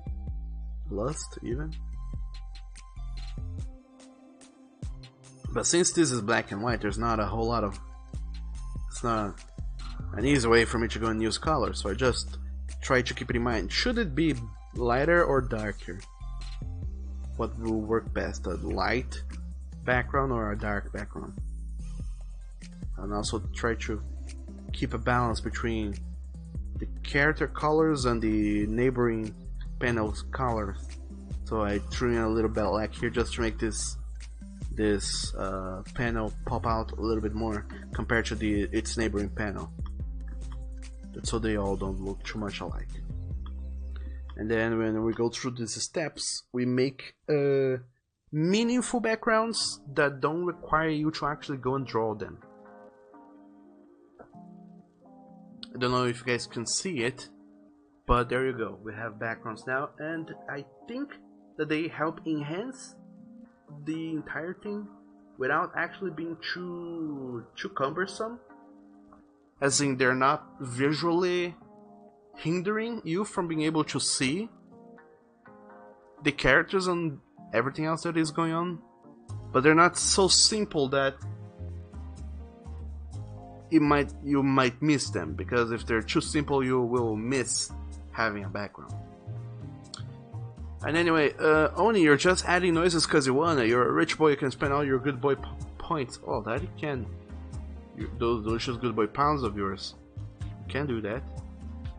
And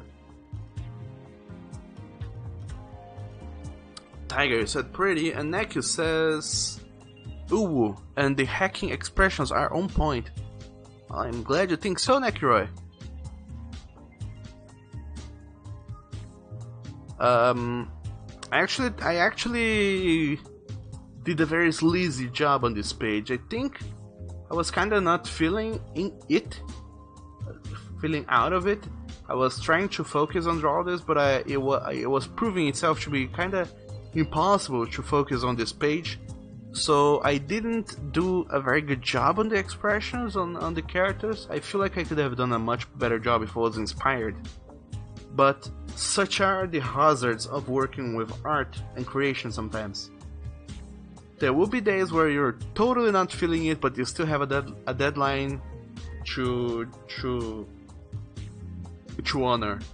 So even though you hate what's going on and you totally do not enjoy it and you don't feel it, or well, not to say that I hate and don't enjoy it, just to say that this page is not like the most interesting page of all of the 40 something pages that this comic will have. This is kind of a loose page here and there. It's not the most exciting page. So it's not a page I was totally into doing. It's not a page I felt strongly about. And I was also not, in a good place mentally.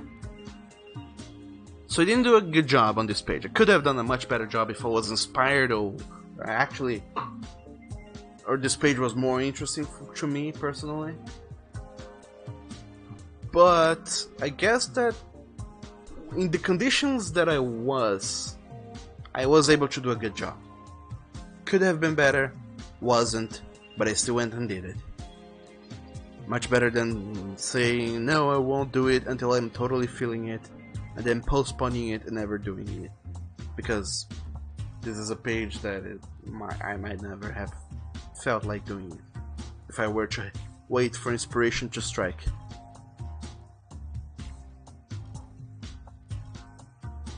And also, welcome to the stream, Nekiroy. And Wolf Friday to you. How are you doing today in this delicious, almost break time and string time Friday session place thing party that we're having and going and doing? How are you doing today? How are things? Also, this is a new thing. I don't normally do this, but today I'll make an exception because we have 40 minutes of stream to burn through, and I have very little going on, so I'm going to go over on Photoshop and do the lettering for this comic page here. So just let me add that source to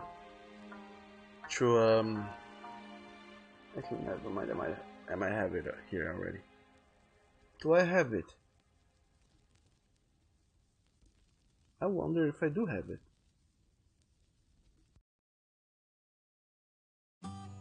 Oh boy. Okay, there we go, I have it. Photoshop. Bang! It's a miracle, it works.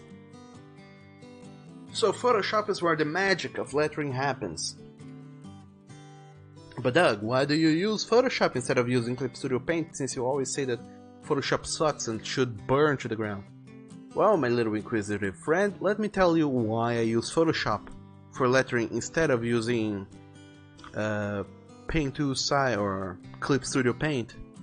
That's what I meant to say the first time around, but my mind wasn't here. I use Photoshop for lettering because Clip Studio Paint sucks horribly at lettering. It has a few things that it didn't have to have, but that it does have and makes it suck incredibly. The biggest problem that it has is that whenever you try to throw in text, if it finds a speech bubble, it couples with it automatically.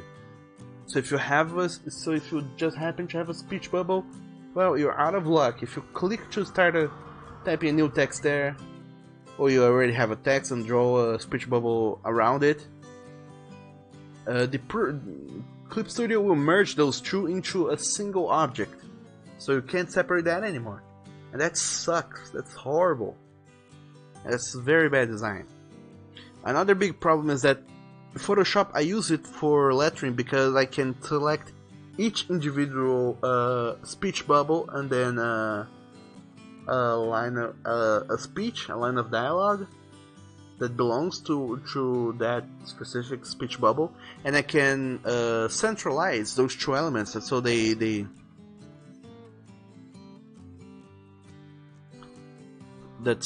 are like, visually good, centralized and stuff. For some darned reason, Clip Studio does not have that. You cannot centralize text and speech bubbles in Clip Studio. I don't know why, it's so stupid. But anyway, Neko, you said I never think this is CPS, but rather Photoshop. God, what? Neko, please speak English words and terms and shit. Okay, so this is the previous page. It's here in Photoshop. It has watermarks down here, which is like a link to the Patreon, link to my site, and the number of the page. That's in its own folder, and there's the other folder, which is the text, the actual text. And here I call that folder EN for English. So if I end up making a translation, just create a new folder with another name, and there you go. And next it says Clip Paint Studio, Clip Studio Paint. It's the other way around. And what exactly do you mean? I never think this is CSP, but rather Photoshop. God. The sentence has no punctuation whatsoever and makes very little sense, right? it's hard to understand. So I'm gonna show up the watermark layer here. Just gonna update the page number to 16. This is the 16th page. But because this is the page I'm gonna be posting on Patreon, I'm not going to be letting the watermark visible. Patrons get to enjoy pages without watermarks and in high quality, so that's good. So I'm gonna get all the text layers, delete all of them, also delete the bubbles. I'm also gonna come here and get the full text there, just because. So what I'm gonna be doing now is writing down the dialogue for each panel. Where do I have the dialogue though? I have it in Clip Studio. I have Clip Studio open here. You guys can see it, but I do, so believe me. I have a little text there, a little layer with some lines of text. Not all of them are there. I'll be doing a lot of cross-referencing the text, but it'll get crazy. But hang in there, it'll make sense. And actually, you're asking my lion to kick you. He's not even home, so joke's on you. I won't get kicked. So the first line that we have going on here is Govil saying, "Admiral, it's a delight to see you again." So the font that I'm using is Nightwatcher BB for Blambot. That's a delicious font site. Go over there if you want to get fonts for your comics and projects. A regular 8 PT or points for this 600 DPI file. 8 points is great. So what I'm gonna be doing here is using caps lock to write in all capitals and type it in. Admiral. It is a delight to see you again. And also try to diagram this text in the best way possible, making sure that the longest line is in the middle, not up top, not down below, but in the middle. And also, you know, breaking the text so it fits. It isn't an entire line, but a rather small bubble. Then this big boy over here is gonna be saying "Peh."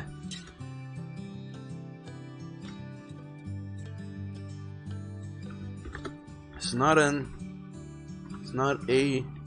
real. God damn it! Not a real admiral. I bet you. I bet he hasn't even ever swum in a lake.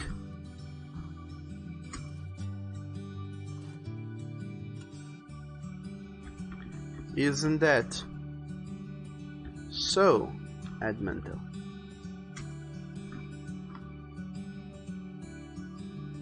The text is incredibly hard to see there against the black background, so have to make sure to remember that is there.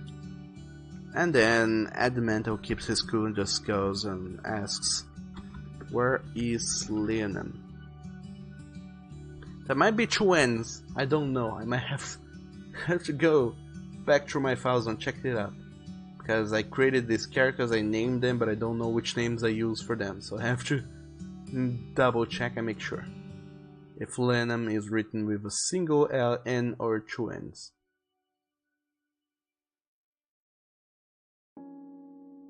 Apparently I decided to keep it simple and decided to go with a single N. So where is Leonin with a single N? Then, surprise, surprise, drama is about. Big boy here says, Didn't I tell you so, Govo? The lack of... Actually, this is a line of text that I wrote here, but I have it better written in another file that I have in my computer, except that it's in Portuguese, so I have to live translate it. So he says, didn't I say so? Didn't I tell you so? This lack of courtesy. This lack of courtesy isn't becoming of an admiral, but of a little prince playing an adult. Don't know if that's the best wording for this sentence, but that's what I have in here. And then Joel, not happy enough with the traction that he's giving poor young Admento. He goes on and on. He complains even further. He goes even deeper and says,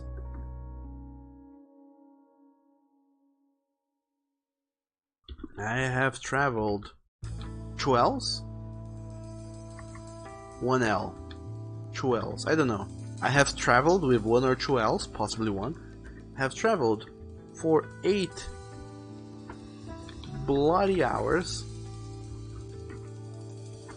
in this infernal train. I expected to be greeted by the Emperor himself, not his insolent pup, whose dash dash, and then he goes asterisk gasp asterisk. But why is it going asterisk gasp asterisk? Because he's gasping, and that's the best way to go around and about that. Kind of throwing a speech bubble around that gasp and point down to him. So this is the text. This one here feels a little bit too long. I can possibly wrap it down into something a little bit more vertical than this is. This infernal train. Infernal train is the longest sentence.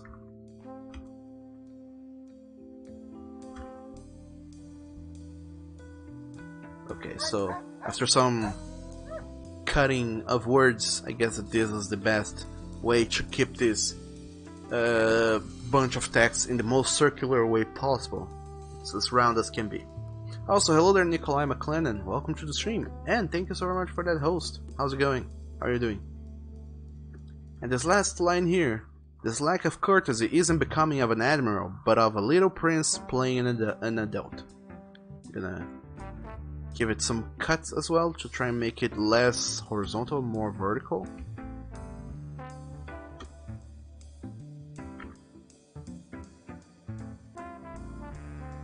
I can leave it like this. It isn't the best way really, but it works.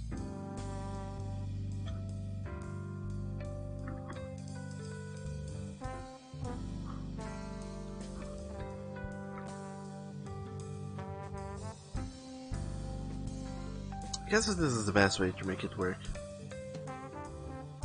Then I put it all the way here in the corner.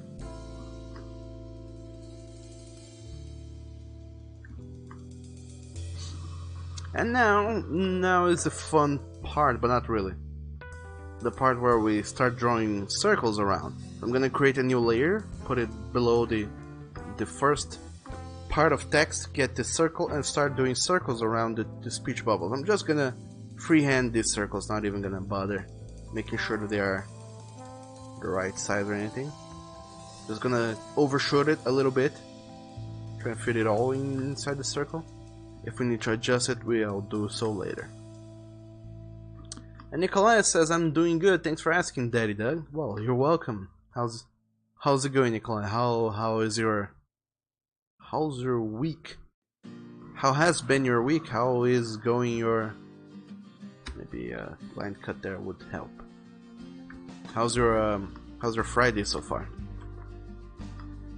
Then a big ass flipping circle for this big chunk of text here, and a small ass little circle for this gasp that he's doing, all the way over the end there. So now this is the boring manual part, which is selecting the individual layer in which the circle is, and then selecting the line of text that is inside that circle. And over here, edit, and then I press V to change to the move tool. And here on the top we have the two buttons, the align vertical and the align horizontal. I press both, and then since both layers are selected, I move it to the best possible position inside the panel, and I call it a day. Then I do that with every single one of them until I have a composition with these little speech bubbles.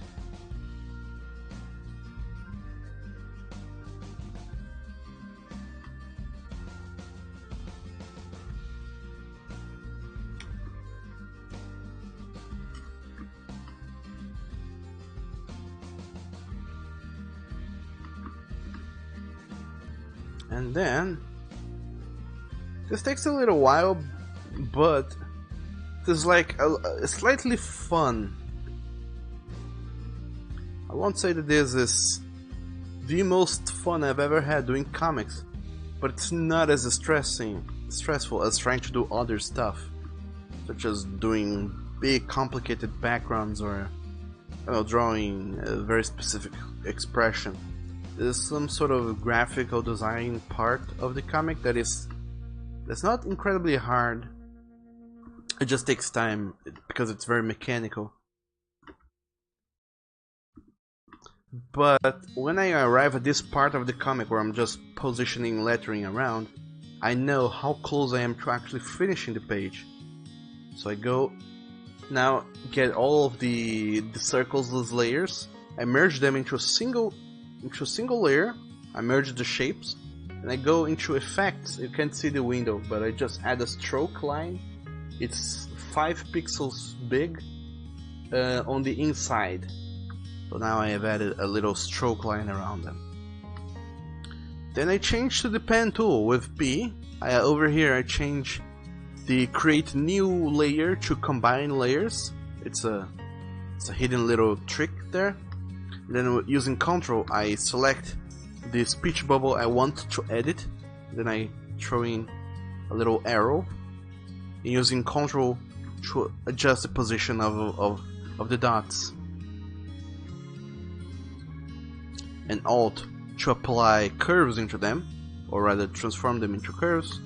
I use the combination of these two little buttons to create little legs for the speech bubbles. The text now feels like some character is speaking them, instead of them just being randomly thrown around over there somewhere.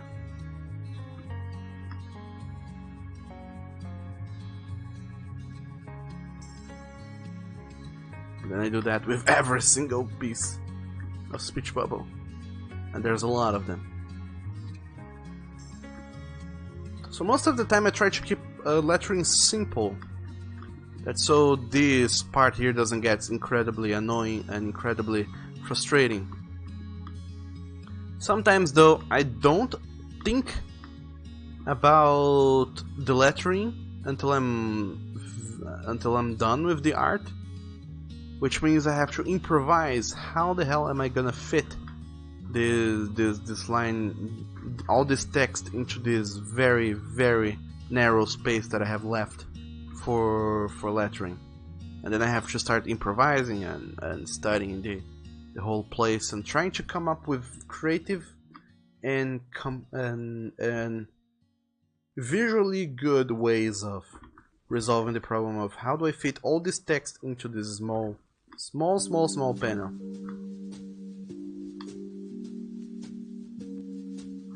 Sometimes you can even use the speech bubbles to create some narrative storytelling.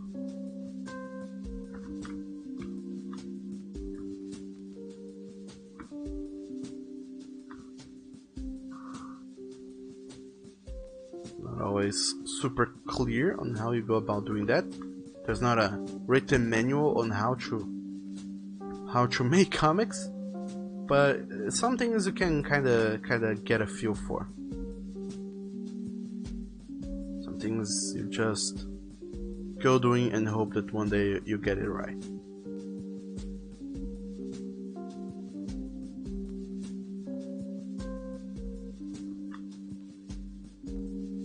One thing, for example, that I have found out though is that if you go and throw in these, if you get 2 speech bubbles and keep them extremely far apart from one another, like needlessly far apart, it doesn't just feel, it feels more deliberate, and when it feels deliberate, it feels like there's some reason behind that.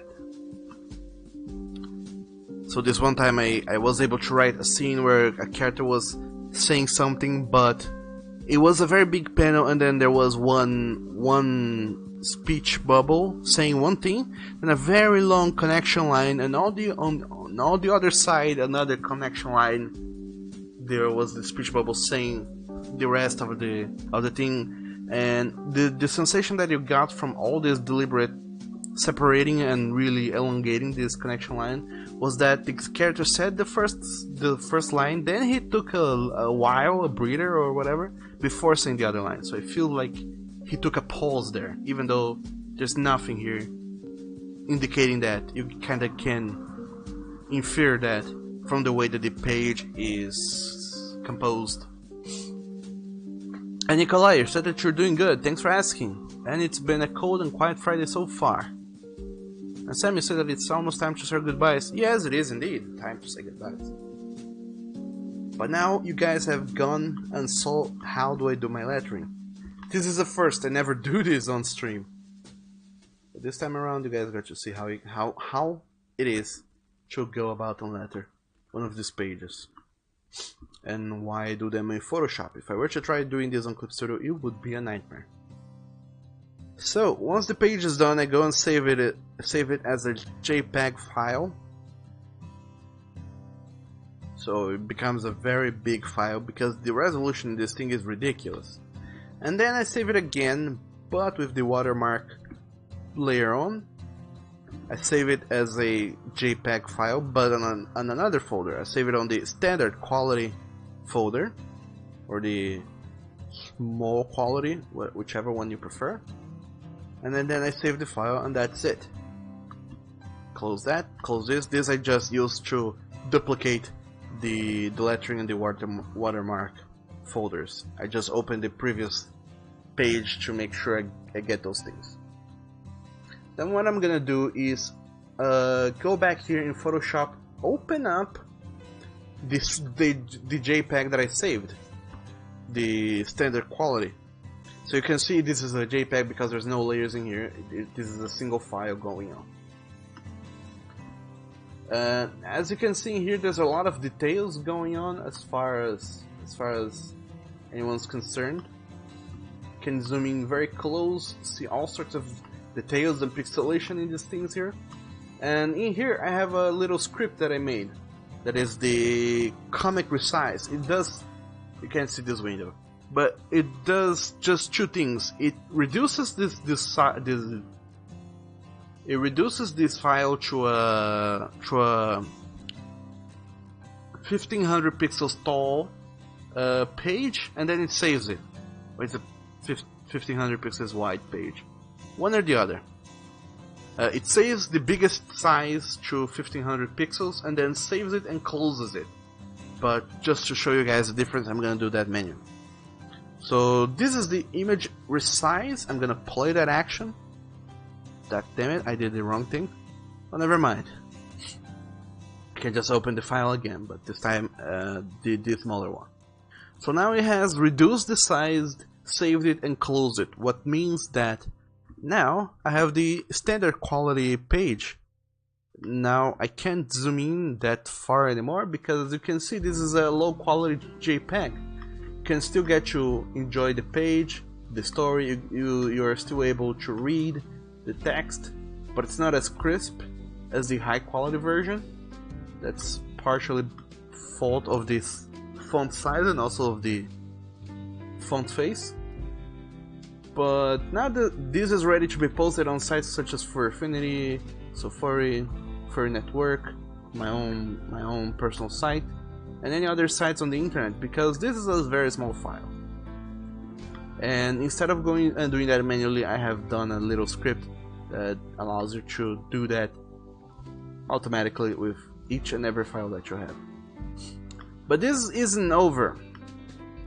So I have gone and done all the lettering, but what I'm gonna be doing now, and that won't be happening in real time here in the stream, is that I'm going to go send this finished file to my spell checker. He's gonna proofread this page, see if there's no grammar errors going on in there.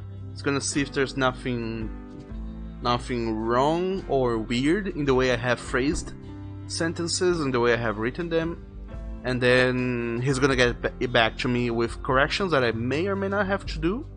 And once I got his "it's good" posted, then I go and post it, knowing that okay, I did all the art and the English is good enough, or as near perfect as it can be.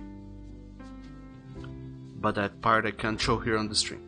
But yeah, I will be passing it on to a proofreader to check the text, and then I'll be posting it in about 1 hour tops on Patreon. So stay tuned for that. Other than that, this is the end. I have done all the things that I would have gone and done today.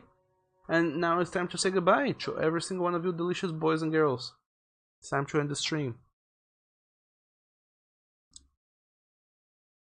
So, as always, I thank you guys very, very, very much for being here today.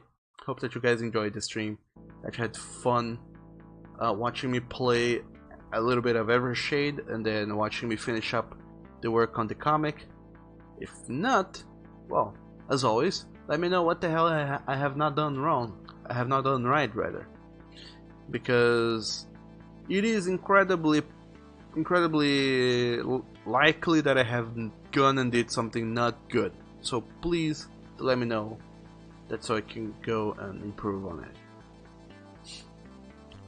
Other than that, being time to say goodbye as always, I want to go ahead and direct you guys to some of our many friends who are doing or play all sorts of things and doing all sorts of cool stuff all over the internet where it's stream related. So go and check out Buff Pup, who is playing some Zelda, and I know how much you guys love them Zeldas. So check that out. Tell them that Doug sent you. Get them lots of barks and woofs and meows and whatever sounds you guys make. And thank you so very much for being here today. Thank you so very much for your delicious, endless, continued support. Other than that, thank you Sam, thank you Tiger, thank you Oni, thank you guys so very much for being here on the stream today. And I'll be seeing you next time. Have a delicious, wonderful weekend, and I'll be seeing you guys next Monday. Stay awesome, and bye-bye.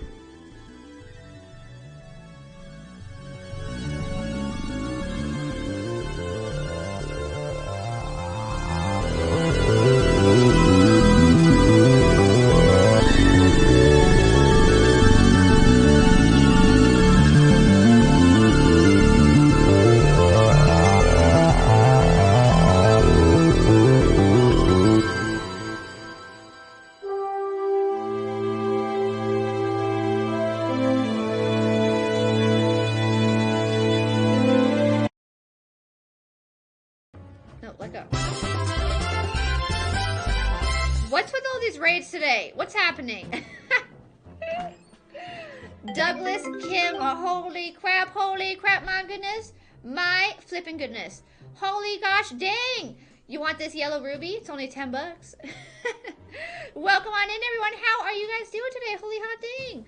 My flipping goodness. If you guys don't know who I am Buff Pup. I'm a pup that's buff, and you are at the Buff Pup Gym. We play video games and sometimes do art, so if you like both of those, you are in the right place.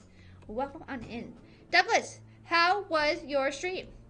I hope it was flipping awesome. I hope it was amazing. How was it? Tell me all about it. All the raids. Heck yeah. You guys are so flipping sweet today. What the heck? You guys are so awesome. What's going on? Get that delicious raid. Hell yeah. Well, thank you so much. I appreciate it. Holy crap. My goodness. I finished a new comic page, posting it soon. Ooh, fun. That's exciting. Oh my gosh. I wish I could do comics. I'm so bad at storytelling. It's so awesome, though. Boop. Boop. Oh, excuse me. Give me that money. Good day, pup. Oh my goodness. Did you finish the spoopy game? I did finish it. How are you, Seabass? I hope you are fantastic. We did finish Yomamori. So next week, we are going to start a new game called Art School on Freaky Friday. And it's not a scary game, but it's a weird game. And we're going to play that next Friday.